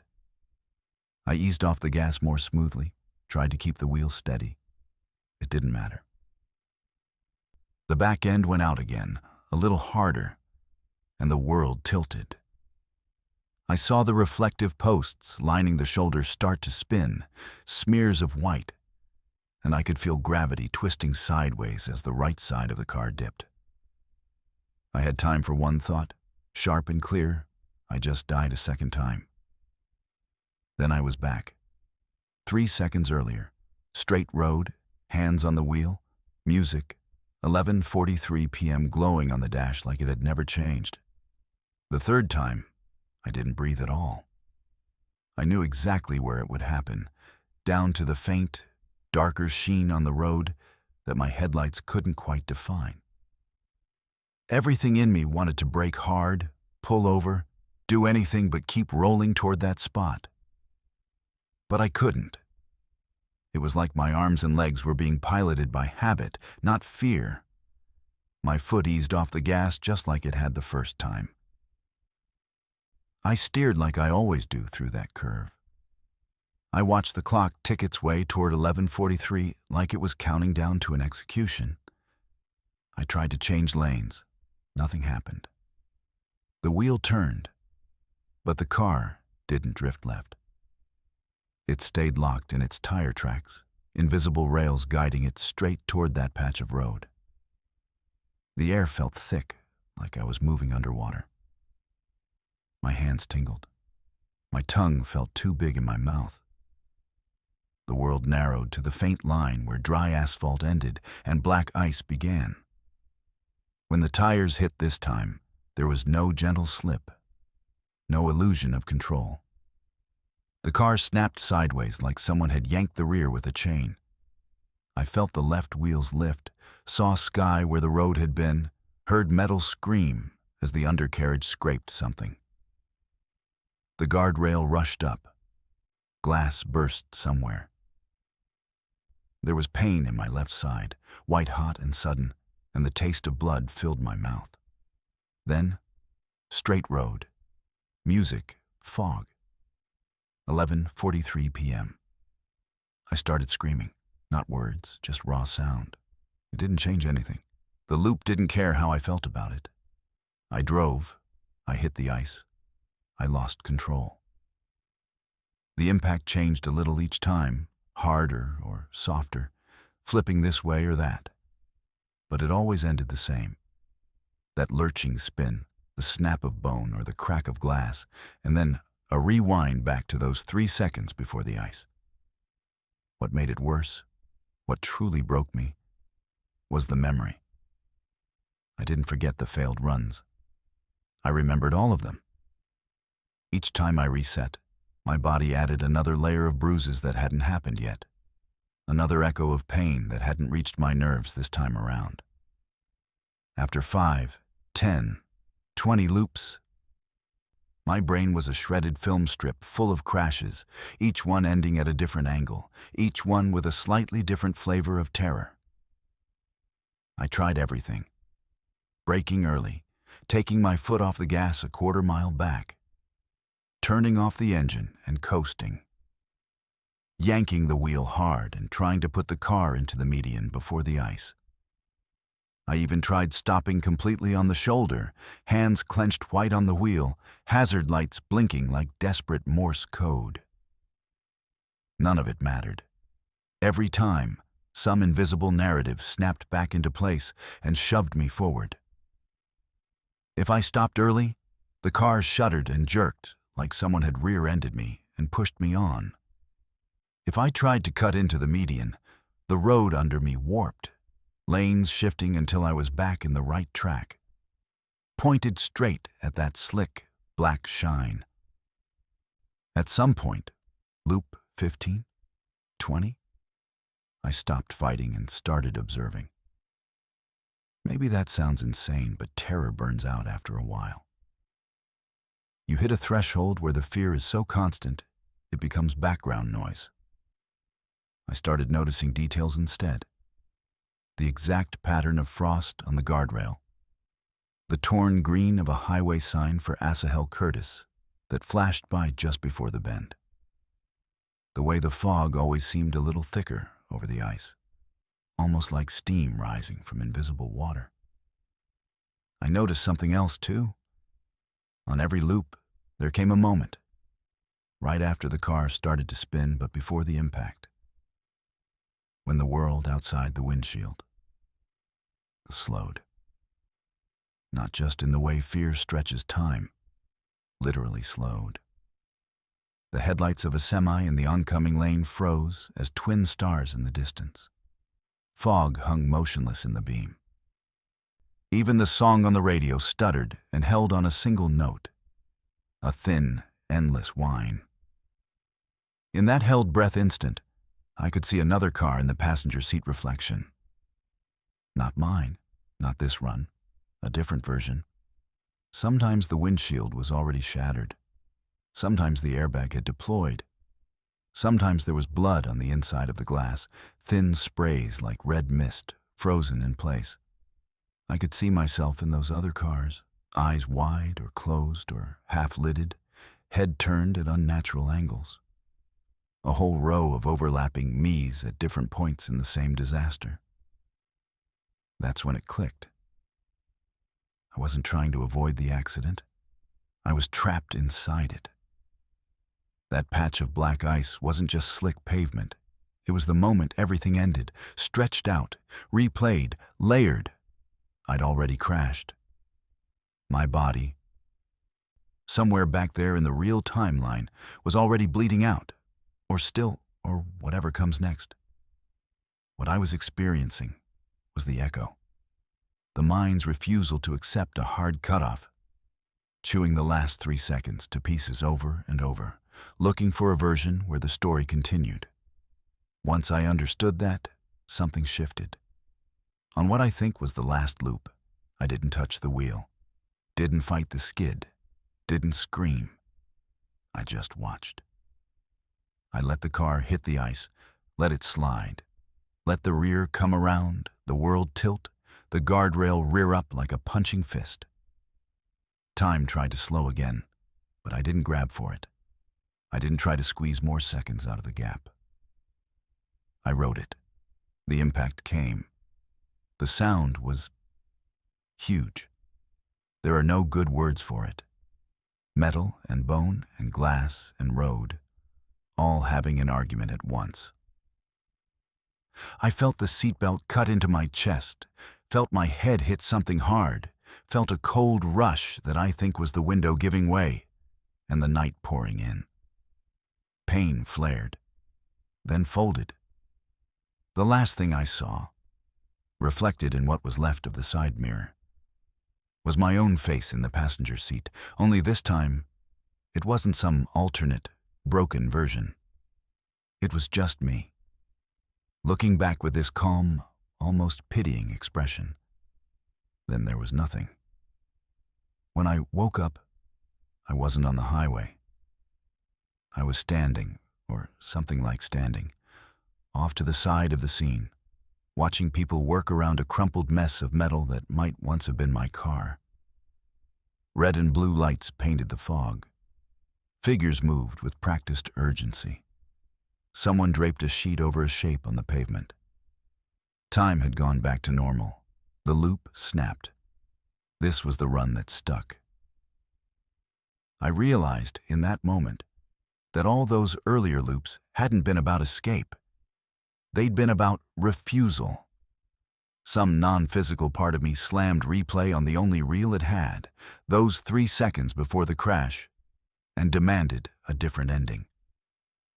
But the road, the ice, the angle, the speed, all of it was fixed. There was only ever going to be one ending. The loop ended the second I stopped fighting, and let that be true. If you're wondering how I can tell you this, sitting here like I'm just recounting a bad trip, I wonder that too. I don't have a good answer. Maybe this is what the mind does in the last instant, spinning full-length stories into the gap between heartbeats. Maybe I'm still in that final loop, and this is just another way of trying to bargain with inevitability by telling it like a campfire tale. All I know is this. If you ever find yourself driving a mountain highway at night and you get that bone-deep certainty that you already died 3 seconds ago, don't assume you're wrong. Don't assume time only moves one way, because it usually does. Sometimes it gets caught. Sometimes it stutters. And sometimes a patch of black ice is more than just frozen water. It's a place where a moment broke so hard it started playing on repeat, dragging you back into itself until you finally accept the version that was always going to happen. Check your clock. If it's 11:43 p.m. for the 3rd time in a row, you might want to ask yourself if you're actually still on the road, or if the road has already let you go. You ever have someone show up when you're stranded that feels so helpful it's unsettling? Not dangerous, not overtly menacing. Too efficient, too prepared, too certain you needed them before you did. That's how it felt when the tow truck rolled up on Highway 101 west of Port Angeles, long before I'd even realized anything was wrong. I never called for help. I never broke down. But somehow, my service order was already logged, time-stamped to a moment 3 hours in the future. The fog off the Strait of Juan de Fuca was particularly thick that afternoon, gray swallowing the pines and pressing the world in tighter with every mile. I was heading for the Lake Crescent area, enjoying the rare solitude when the forest closes around the highway and cell service disappears. My car was humming, heater blasting against the damp chill. The traffic faded into memory behind me, and it was just my headlights carving slices into the mist. I slowed at a bend near Lyre River Road, distracted by the silence and the curl of fog. That's when the yellow lights appeared behind me, flashing clean amber through the wall of white. In my mirrors, the tow truck seemed to float rather than drive, appearing out of nowhere on an empty stretch where no one ever stops unless they must. I switched lanes, let it pass, but it didn't. It trailed me, matched my speed, then pulled up parallel on the shoulder as if waiting for my invitation. I didn't stop at first. Why would I? My dashboard showed nothing wrong, no warning lights, no change in the engine's steady rhythm. Yet the driver nodded, smiled, and gestured for me to roll my window down. His uniform looked old, dark navy with a stitched patch declaring courtesy service. He produced a clipboard with my name on top, my exact car model and color below, and a box for my signature, all before I'd spoken a word. "You must be the driver of the silver sedan," he said. "You're 3 hours late for your drop-off." He spoke in that strange middle ground between gentle and insistent, a tone that expected compliance, not questions. I stammered. "I didn't call for a tow." The driver marked something on the paperwork, nodded, and said my car was scheduled for roadside maintenance. He even described a problem down to the last detail, the engine knock, the battery drain, the sudden loss of power that hadn't happened, at least not yet. That's when my car sputtered. As if his words had flipped a switch, the engine shuddered once, twice, and the lights dimmed. I felt it. That electric dread when machinery, reliable and trusted, turns on you in the loneliest place it can. My heart rate kicked up. I tried to restart, but the dashboard went black, radio fizzing out to static. The tow truck eased forward, stopped again, and the driver stepped out. He was tall, frame cutting a sharp silhouette in the fog. He didn't run, didn't rush. He simply walked to my car and tapped the window, clipboard at his side, uniform crisp as if ironed for an inspection. "Let's get you sorted," he said. His accent was local, but his choice of words just off enough to seem rehearsed. "We have to keep schedule. You don't want to be here after dark." My mind raced for logic. A prank? A mistake? But the paperwork had my signature. Scrawled and looping, exactly as I sign in a hurry. The time on the form was 3 hours later than now, and the location was pinpointed to this exact patch of highway. It felt like a script written around me before I arrived. I tried my phone. No bars, no emergency calls. I looked up again and saw the tow driver disconnecting a cable from his truck's winch, preparing to hook it to my front axle. I got out, meaning to object, to protest this forced rescue, but my body didn't seem to fully cooperate. My limbs buzzed, vision tunneled a little at the edges. The cold wasn't the fog anymore. It was a peculiar, icy draft radiating from the ground beneath my feet. The driver handed me the clipboard with that easy smile. "Just a signature for the record. Makes things smooth for both sides." There was something about how he said "both sides" that chilled me deeper than the wind ever could. He hooked the cable, checked the tension, and guided me with polite efficiency. "It's not so bad once you let the paperwork handle itself," he said. "Time only matters on the schedule, after all." That's when the world tilted. For a blink, I wasn't on the highway, but inside the cab of the truck. The interior was freezing and smellless, seat vinyl pressed stiff to the metal frame. My car, battered and unfamiliar, appeared in the mirror. Looks that changed in quick flashes, sometimes dented, sometimes clean, sometimes with frost spidering across the glass. The driver spoke again, this time not for me, but for someone else, maybe to himself. Right on schedule, no need for reminders. The fog outside pressed harder against the window, leaving streaks like winding fingers. I heard a low whine, a distant tone like a phone left off the hook, rising and falling in the mist. Reality snapped back. Me standing by the trunk of my car, the tow cable tight, the clipboard still in my hands. I looked down. The paperwork wasn't just for a service call. It listed every trip I'd made along this stretch, times of day, conditions, and a predicted breakdown column that matched with prophetic accuracy. Squinting at the rows, I saw future dates. Scheduled events I'd never lived through, places I'd never planned to stop, reasons I couldn't comprehend. The tow truck driver gestured to the cab. "After you." Something in me broke, all resistance fading under the tidal pull of inevitability. I climbed into the freezing cab. My breath fogged the glass. The tow truck rolled forward, car in tow. As we moved, the driver hummed quietly, tuneless and low. The road seemed to shift, familiar turns becoming sharper, trees pressing closer to the edge. The fog thickened to brick and mortar, and the world outside became shadow on shadow. Sometimes, when the truck passed a certain marker, I'd see new vehicles on the shoulder, drivers standing by as if waiting for their turn at the schedule. We pulled off where the form said we would, 3 hours later, into a lot I'd never seen before. The fog was absolute.